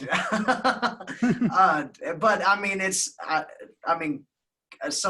Kiss has ripped themselves off before with other stuff, kind of, So, I mean, you can't nitpick that stuff. And Jeremy says it all the time. You can't nitpick Kiss for anything. It's because they kind of get a pass for all that stuff because they're fucking Kiss. But my problem with Monsters, it just seemed like they were trying too hard to recreate the old stuff. The only song that I really didn't, that kind of hit my ears weird was Eat Your Heart Out. That was like, it's basically fucking 30 Days in the Hole. So that was my. So that was another one we worked up for Gene. Cool. Yeah, I mean, both of those albums definitely have things I can appreciate about them as any other Kiss album. Yeah. Well, for me, Monster and Creatures are in my second tier of Kiss albums. Not See, I don't know if A-list, I but can the put B-list. Monster up there with it, Yeah. but I think it's a good album. Most people think I'm nuts, but Creatures and Monster right there, neck and No, neck. yeah, you're nuts. I know, that's fine. But at least I don't like X and sex, so that's good. Well, there's time for you to learn. You're not dead There yet. you go. That's fair. Fair enough. Izzy, you need to get another fucking podcast shirt that just has your picture and then it's like X and Sex is a good song on it. That'd be great. That'd be great. All right, cool. Side 2. Now that we're finally We're there. talking about Creatures, right? Yeah. So on to the only single from the album, I think. Yeah, this was the only one. I Love It Loud. And Izzy, if I remember correctly, you said on your podcast that this is a song that you think is, you kind of tired of hearing it, if I remember correctly. I'm not. I remember I went to Catholic school and we had to go to church twice a week during school. And I always had the dream of up there being at that fucking podium, just going, hey, yeah! I'm a dork. And that's why I didn't get to. No, all of us musicians have those insane fantasies that just would be absolutely weird to anybody else if they were inside our head. It's Tommy Summers that never wants to hear "I Love It Loud" ever again. Okay, well, I love it loud. Maybe I might have said it. Maybe it's overdone, but it's a staple, and I love that song. That song has to be done every fucking. Yeah, day. man. And if you think about like comebacks, man, this is the first Kiss single after how many years of the stuff they were putting out? Like, that's Shandy. a good fucking comeback. Shandy rules. Man, when it I came out, love the song when I Love Shandy. It Loud, Yeah, when but I Love it's It Loud was a brand new single. I fucking loved it. I still love it. I still love it. Yeah, my first introduction to this album was hearing I Love It Loud on the radio. And this was like right before I really dived into their whole catalog. And I was with my dad in the car. And of course, he was around when all this stuff was going on. He's your guys' age. So, so it was whenever Creatures got brought up when that song was playing. I remember it sticking out. Because he was like, man, Creatures was the coolest stuff Kiss ever did. And I remember I kept that in my head whenever I listened to Creatures for the first time because I knew that it was going to be a little different than, some of the other stuff. And it is. It's definitely at that point was their heaviest record. And some people argue that it was their heaviest record. So I definitely went into it having that mindset that it was going to be a little left turn from the rest of the stuff. So here, because I'm the geeky Kiss fan that loves all the trivia, do you know where this song was written? Diana Ross's house. That's right. Yeah, because Vinny was talking about that because he said that Gene wanted to basically write his version of My Generation. Yep. And if you think about the lyrics, it does kind of, it's and mainly like in the that. riff, the boom, boom, boom, boom, Yep, exactly. boom, boom, boom, boom, boom, boom, boom. But without that knowledge, you would never connect the fucking two songs. I don't feel like. No. But with that knowledge, you can definitely make the clear connection with it. So that's, man, Mike, I know I said this last time, and I think every fucking time I talk to you, but good job on getting that fucking Vinny interview. That Vinny Vincent interview about Creatures has to be one of my favorite fucking interviews ever. So, yeah, I know everybody in the Kiss community just has to appreciate that so fucking much because I know I do. And I know I said it last time as well, but we got to get those Lick It Up and Revenge interviews as well. The Revenge one is the one I'm like dying for because I am so interested to just know how Vinny got brought back into the situation with those guys. And because I love Vinny Vincent's songwriting, that's why I like Lick It Up as much as I do. So just that whole time period seems very fucking interesting to me when you take into all the factors that Kiss was going through at that time with Eric's health and the uncertainty of what they were doing, like drum-wise and all that stuff. And then they want to bring who they consider their most toxic member back into the fold while they're basically going through another identity crisis. And I've often wondered what Bruce thought, because I was a big fan at the time, and Bruce had just thinking, what the hell, man? Yeah. Which it's funny because Revenge is Bruce's best playing, in my opinion. And so I think it's interesting that Vinny was like writing the songs and then Bruce is the one coming in and playing them. Mhm. And it's kind of a similar situation for Vinny whenever he joined the band on Creatures, where he's in the studio watching all these other guitarists come in. But it was a little different with that because Bruce had been the guy for a while. So, it's not like he was, Well, I don't also, know. it's not actually standard procedure for the songwriter to be in the studio with whatever artist is cutting his song anyway. I mean, you write the song and then the producer and the artist take over and, Yeah, but that's what I'm saying. I don't think there's really much information out there on how that whole process went down with Vinny. So I don't know if it was a situation where I'm gonna guess he's probably not in the studio at all because. Uh-oh. Well, I can only say this. People don't just get to hang out. Well, Jeremy, I can say with 100% certainty, I know that Vinny, Paul, and Bob Ezrin were in the studio together. Oh, yeah? 100% positive. Yep. Well, cool. Yep. So it's to me, it's a very interesting time in Kiss because and Dick Wagner played a solo on that too. On what every on time the ballad. Every time I look at you. So yeah, it's a very, very weird time in Kiss. Like Izzy was saying, Eric passed away. Eric Singer's coming in. Bruce, I can only imagine what's going through his head. Why the hell is Vinnie Vincent, Paul Stanley working with Bob Ezrin and I'm nowhere to be found? And then they bring Dick Wagner in to play a solo. And Jerry Dwarf still claims to this day, because the Dwarfs are recording at the same time, and they said those drums are not real. That's a drum machine on that record. On Revenge? I don't know. I don't know. Wow, that I've never heard before. Interesting. Yeah. Interesting. I still say there was probably demos that he was thinking of. Speaking of ballads, should we move on to the ballad? Yeah. Yes. Our 8-hour-long episode talking about Creatures.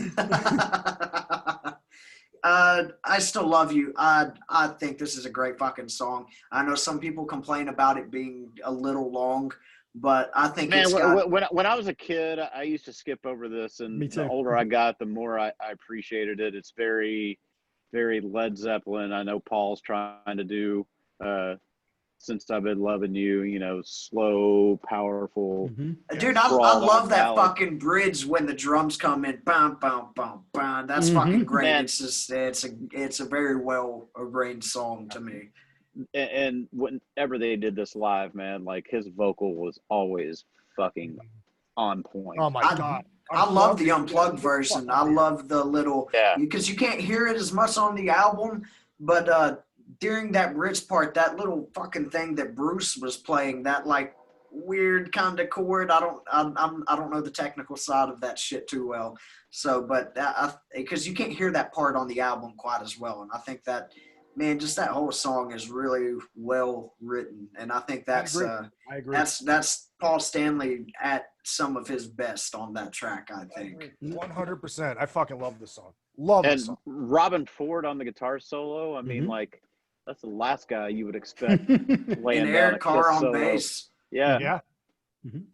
Yep. And I'll say this, for me, this is, I'm going to say, one of my top 5 Eric Carr drum songs in the whole Kiss catalog. I think that whole ending is just so amazing, so powerful. It really his fills drives the whole end of the song. The fucking part going into the last chorus with the stop, where it's I still dude, that is fucking great. That those fills going on. Oh, that's I was listening to that on my way to work today, and just that pause right there. I was just like in traffic, just like fucking So that's that whole song is well, you can throw Eric into it as well. That's Eric and Paul kind of at their best being them. So that ranks really high on my Paul list for songs that he sings. Going to your comments, James Dunham says Unplugged is the definitive version of I Still Love You. Paul kills it, and he also says Under the Rose.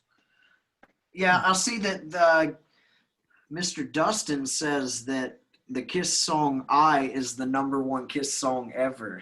So, well, Dustin's a little off his rocker at times. I don't know if it's the worst ever, but we did that song at a lot of shows, and it's fucking awesome playing that song. I love that song. I love playing that. He says the best ever. No, this guy said that that's the best Kiss song there is.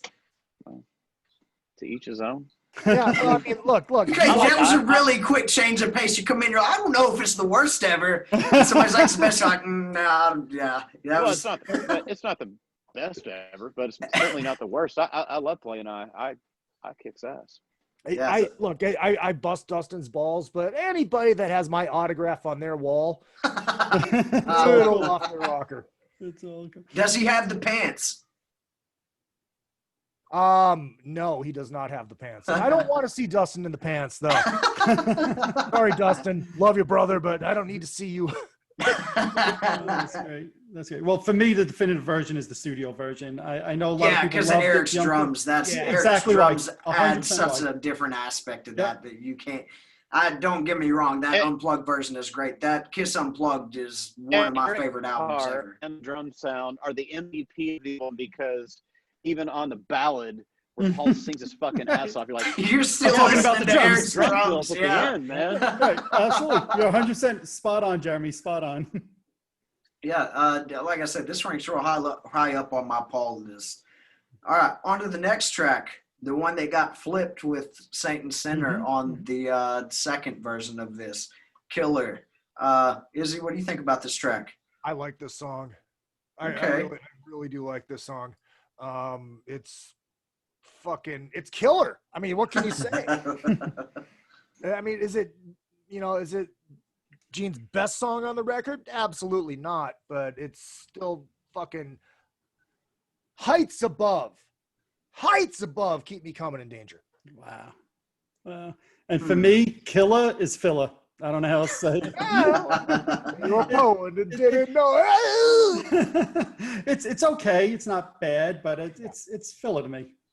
I think I might have to go with Mike on this. Not that it's a filler, but if I'm ranking the songs on this album, this might be at the bottom of the album for me. But I still think it's a good song, so that's not taking anything away from it. I think this is a really strong album, so the worst song is still a good song to me.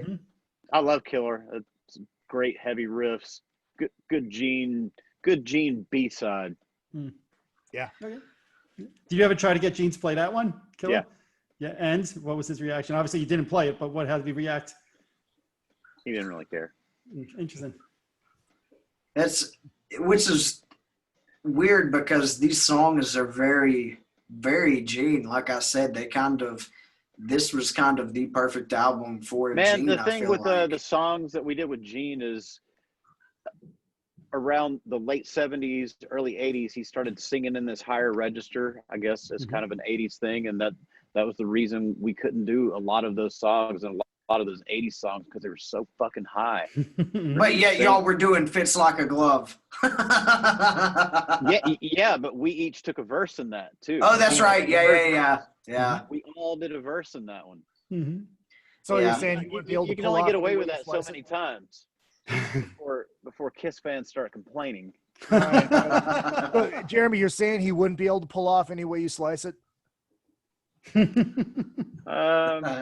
No, that's just one of those. He'd go, no.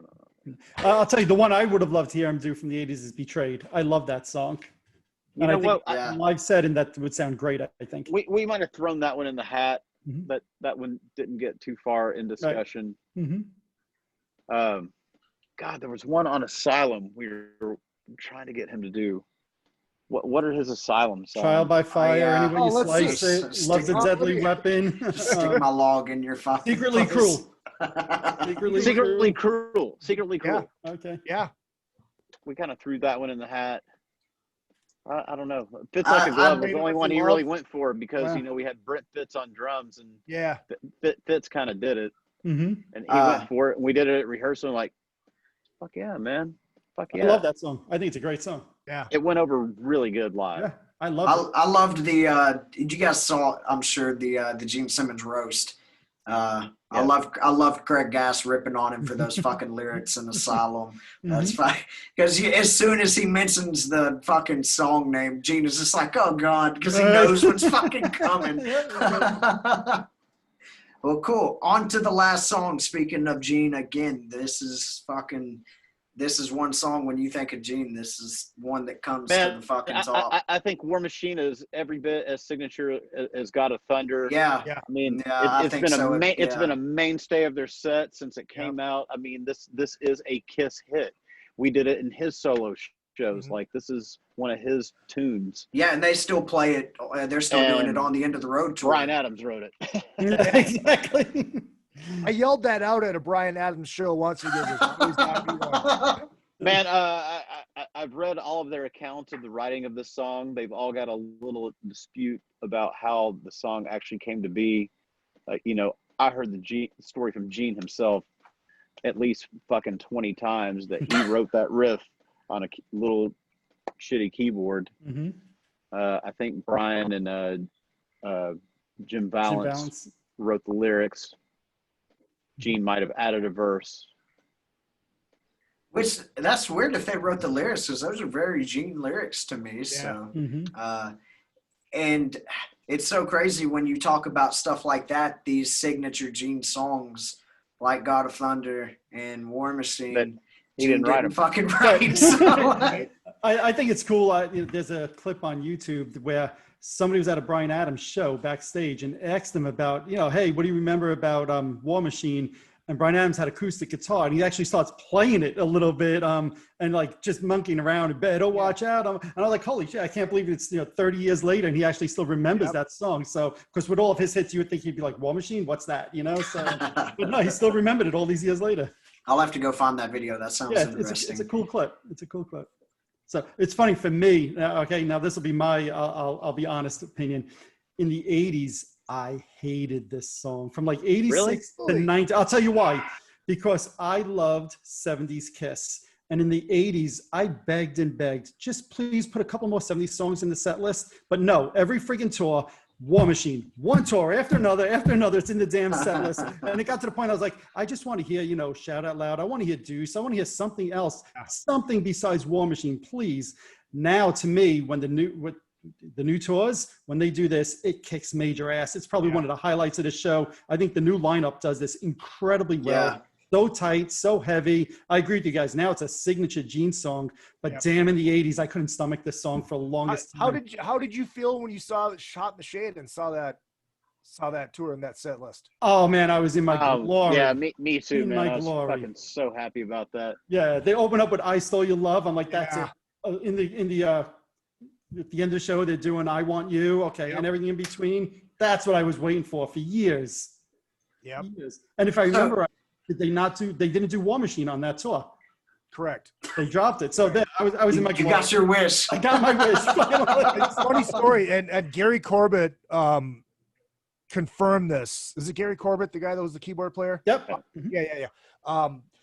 That one time, and the mouth opened up and is, I am the Lord of the Wasteland. The fucking, the background patch that he had, he forgot to change it. And so when he hit it for God of Thunder, it went, forever.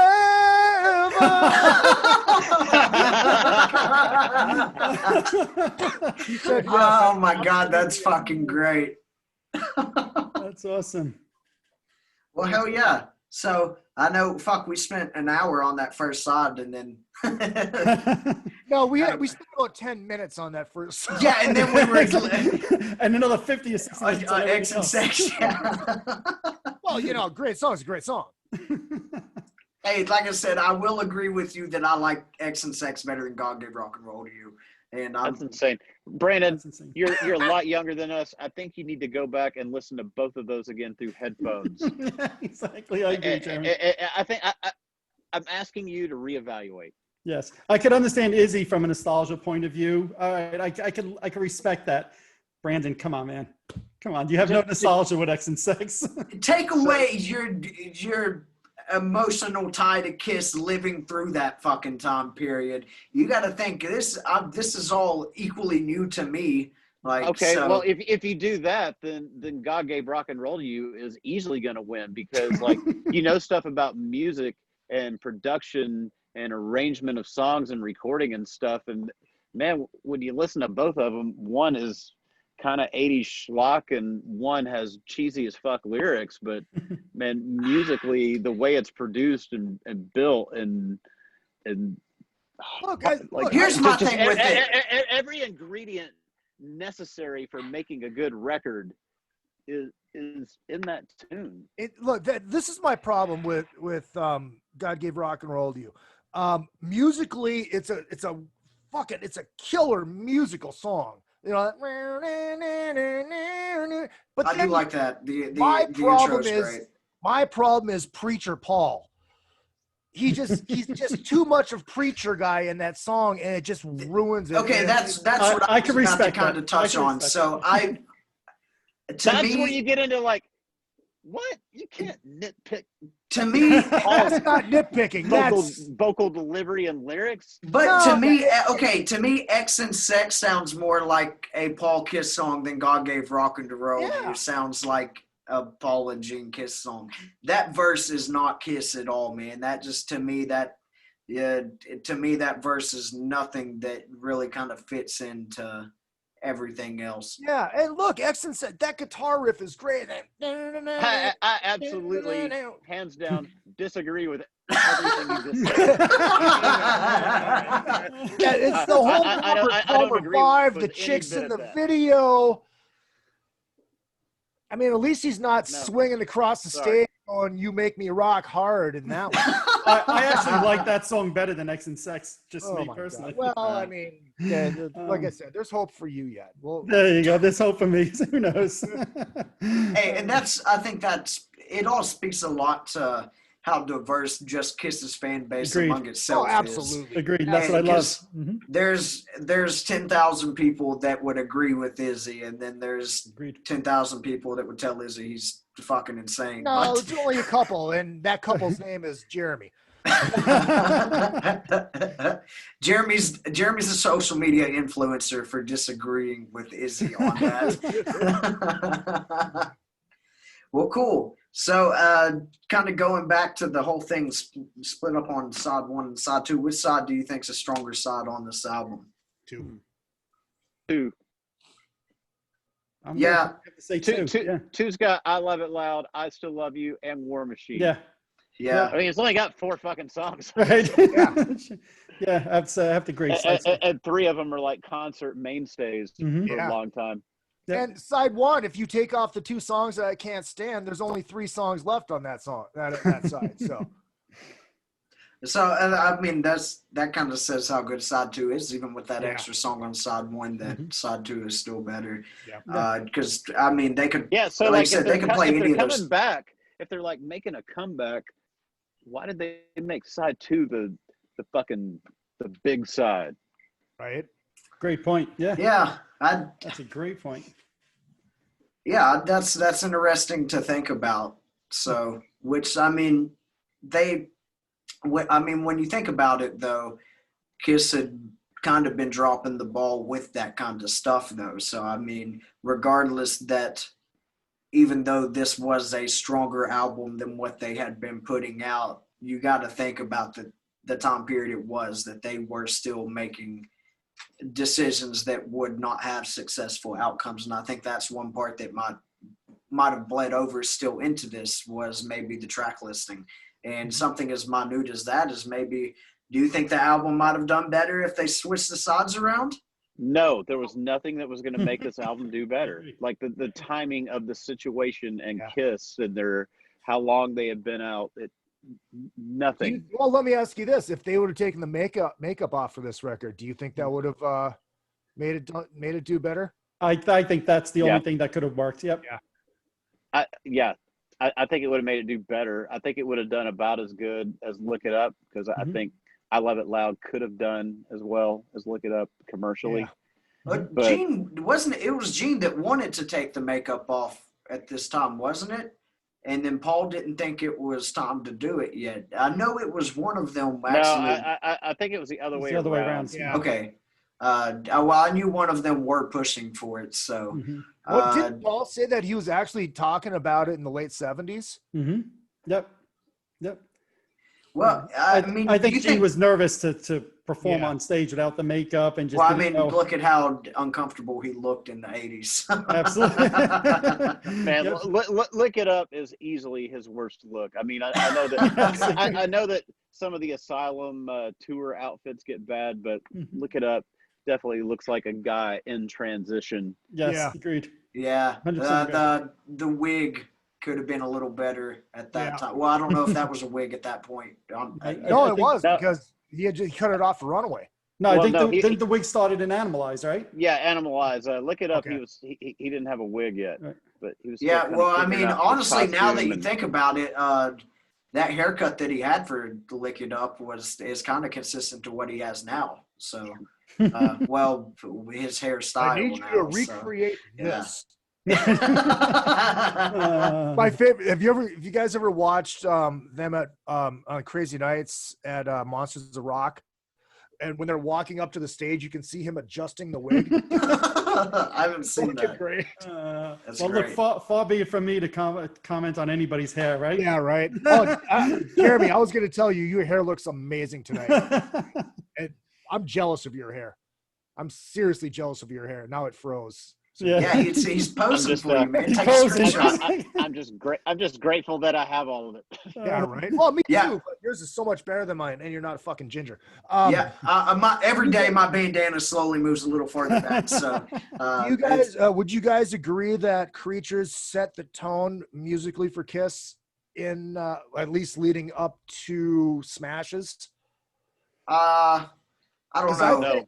I think No. I think if you look at Lick It Up, I think this is way Animalize and different than Asylum. everything else they did. In I the think it 80s. set the tone. I think- It's- Yeah, for me, I feel like Creatures and Lick It Up was going in one direction, and then Animalize started to veer off, and then Asylum really started to veer off, and then once Yeah, Crazy Nights came that's out. kind of the way I feel. To Now, me, do you think Michael James Jackson, if he's around for Animalize, do you think it kind of Yes. fits more into the Yes, theme of absolutely. these? I love Paul Stanley, but he shouldn't be producing Kiss albums, in my opinion. And he produced Animalize, and I wish Michael James Jackson had done that. And I wish Vinny had stuck around because they were working on songs with Vinny for the Animalize album. And I have to think the album, in my opinion, would have been stronger because I think he's a great songwriter. I think Well, it's a strong record. I'm going to go on record for the first time here, and I could Mhm. get crucified for this. But so that next Animalize would have been that first Invasion album, basically, because that's the tunes Vinny had. Yeah, And absolutely. I don't like Vinny Vincent Invasion. I like Love Kills, and that's it. I don't like any of it. I'll say this. I think if Vinnie Vincent is tamed by Paul Stanley and Gene Simmons, That's exactly what he Yeah. needs. If Right. he Yeah. has somebody pulling him Yeah. back, right. Because I know, like, if you know the Vinnie Vincent song "Shoot You Full of Love," that was actually, I'll say, rehearsed with Kiss. Right, Kiss rehearsed that with him, and I think that could have been a great song. Again, if they reel in some of those vocals, and I don't like all those high pitched vocals, but I think with Paul or Gene singing a song like that, I think it could have been killer. Absolutely, no pun intended. Well, I mean, Gene even touches on it about Vinny, where Vinny was more of just a shred guitarist, to where there's not as much structure, a foundation to what's actually going on. So I definitely agree with the fact that having Gene and Paul around is kind of what takes Vinny's songwriting to the next level. Because obviously, if Vinny's songwriting was the cream of the crop, those Vinnie Vincent records would have done a lot better than what they did. Not taking anything away from those albums, because I mean, they did okay for, I guess, MTV played a few of those videos. I think they're terrible. Yeah. I'm going on record right now. I think they're terrible. Well, I'll say this. I think it had to be a combination of the four of them, right, with Eric Carr, but the three of them writing songs, Vinny, Paul, and Gene. And I think if you take Paul and Gene out of the equation, Vinny's songwriting, which I think is great, but it goes in a different direction that I don't like anywhere near as much as the Lick It Up and the Creature stuff that Vinny did with Kiss. But do you like the Vinnie Vincent Invasion second album with Mark Slaughter better than you do the first one? A lot better, yes, me personally. Yeah, I would say that second album is definitely the more strong one out of the two. But Mhm. I can agree the that the song Love Kills is fucking great. It is. Love Kills is fucking amazing. Mhm. It's a good song. It is. Yep.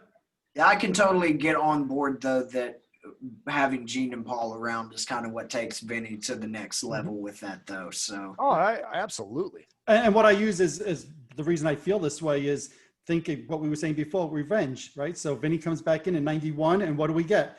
Unholy, I Just Wanna, and Heart of Chrome. 3 very solid songs, if not excellent, amazing songs, right? Yeah. So if that could have been what we would have gotten during Animalize and Asylum, no disrespect at all to Bruce Kulick, who I love and was definitely the right guitarist for Kiss in the 80s. Yeah. But I kind of wish we had a little bit more work of Paul, Gene, and Vinny together. I really do.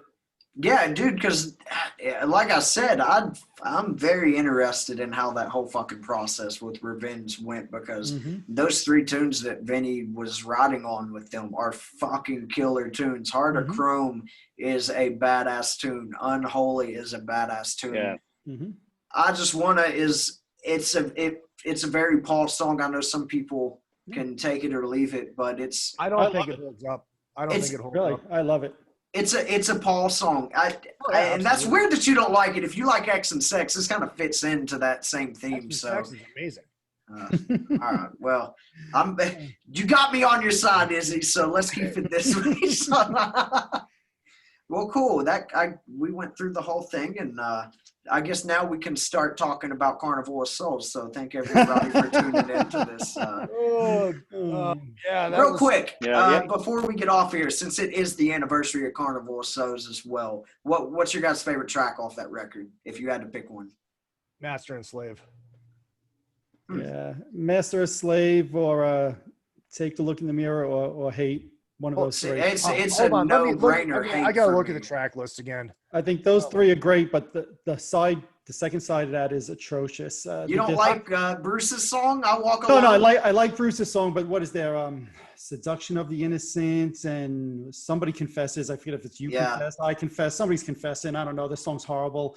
And It Never Goes Away. That song should just go away forever. Those are the 3 worst songs to me, back to back to back in the Kiss catalog. I'm not a big fan of It's fucking hilarious to me how much shit everybody gives the Elder, but not this. I mean, I know some people give this album shit, but I mean, this album deserves way more shit than the Elder. Agreed. I do like the song Jungle. I like Hate. I like Master and Slave. Those are like. I don't like any of it.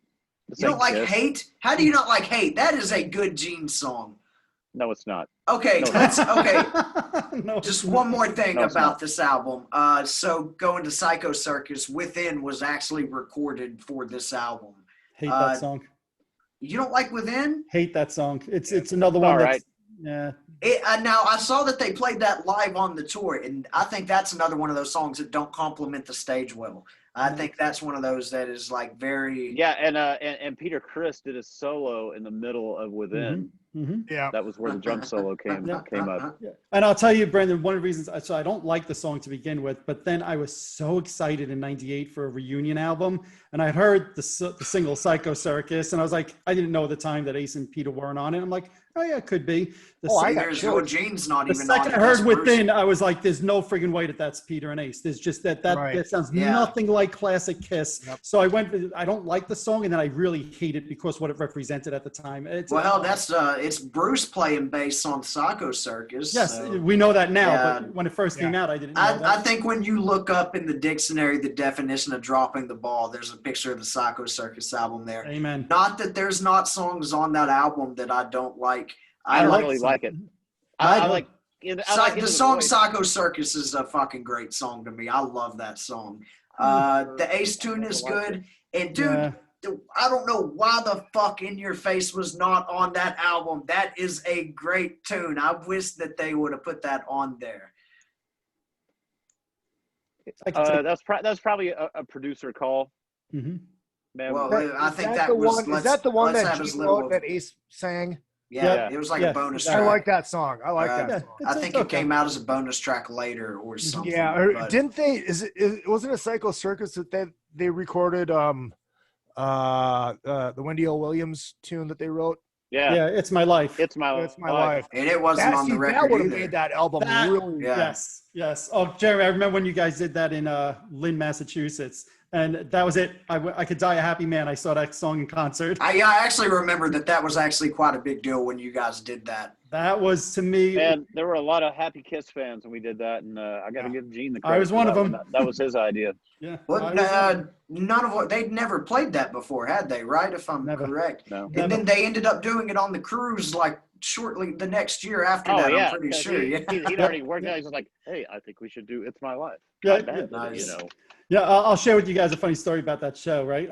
So we were talking before about I Love It Loud and what a great sing-along it is. So Jeremy, you remember Gene would always call people up on stage to sing during that. and the first 5-6 shows I went to, I'm like, oh man, that's cheesy. Finally in Lynn, I was like, yeah, the hell with it. I'm going to jump up there and sing the hey, hey, hey parts. So I'm at one of the microphones doing that, and I look down, and I see the set list, and that's when I see She's So European, It's My Life. And I'm like, no freaking way.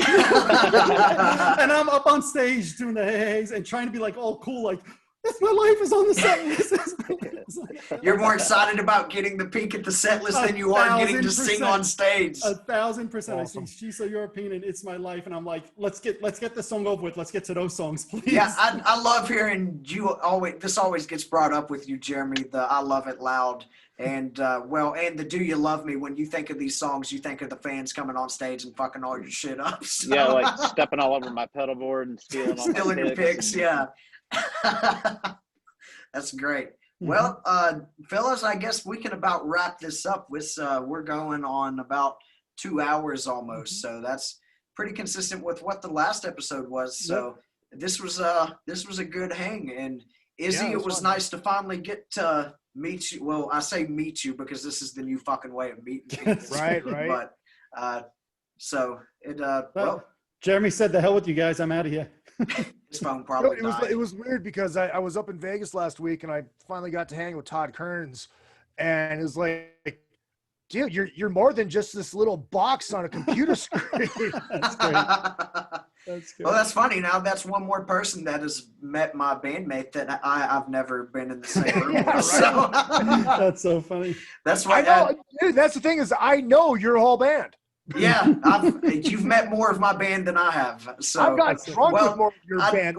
I forgot. I keep forgetting that I have met Matt Starr in person. Yeah. So it was very briefly at the. Okay, Jeremy's coming back in. Oh, is he? Let's see. All right, there he is. He's on the toilet now. That's great.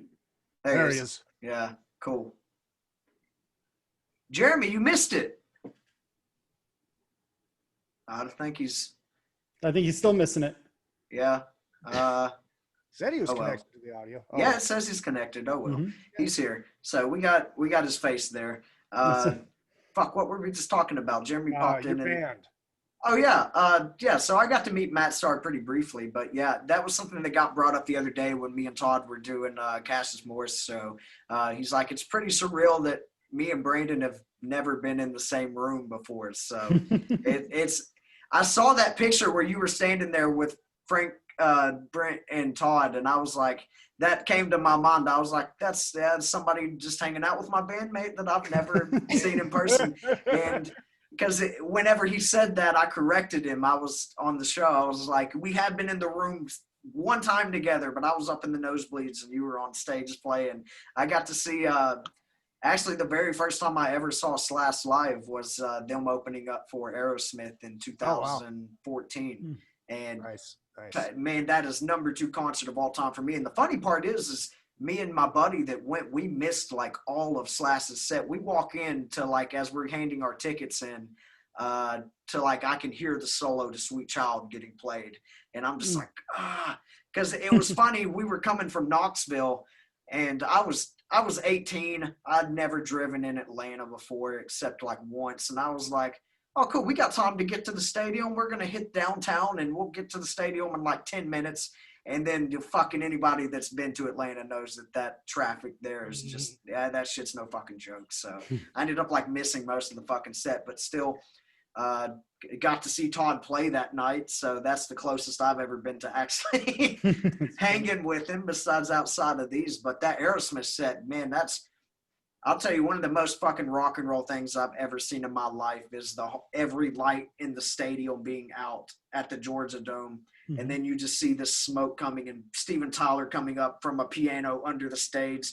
And this was back when I still smoked a lot of weed. So I'm standing there just like stoned out of my gourd. And I see Steven Tyler coming out of this like pit of smoke. And I'm just like, just at 18 years old, that was still to this day might be the most rock and roll thing I've ever seen with my eyes. Wow. That's amazing. That's amazing. And then Joe Perry jumping up there on the fucking piano at the end doing the solo. Come on. I mean, but it's fucking Aerosmith. Those guys are fucking legends. So, well, yeah. All right, cool. I guess now that Jeremy's back, he's not dipping out on us early again. So No, man, my computer died. That's how long this interview is. and now his video's gone. Well, cool. All right, we can go ahead and wrap this up. I'm gonna try to get back to the Facebook Live real quick so I can end this as well. So, guys. All right, cool. We can go ahead and get this off live. So, anybody, Izzy, when's your next summit that you're doing? Next summit, I don't know. I mean, the next show will be on Tuesday. I just didn't do one this week. I think what I'm gonna do, probably tomorrow. I found my Bob Kulick interview that I did when he put out the Randy Rhoads tribute record. So I'm probably gonna put that entire interview up tomorrow. Cool. Definitely looking forward to checking that out. Yeah, and then the next summit, I don't know, it'll be in a couple weeks. Well, cool. Looking forward to that, dude. I mean, I'd be lying if I didn't say that was halfway what inspired me to start doing some of this stuff. So yeah, I fucking love listening to your show, and I think you do a hell of a job with those things that you do. Just for anybody listening right now, the next episode that I'm going to be doing on this is going to be Use Your Illusion 1 verse 2.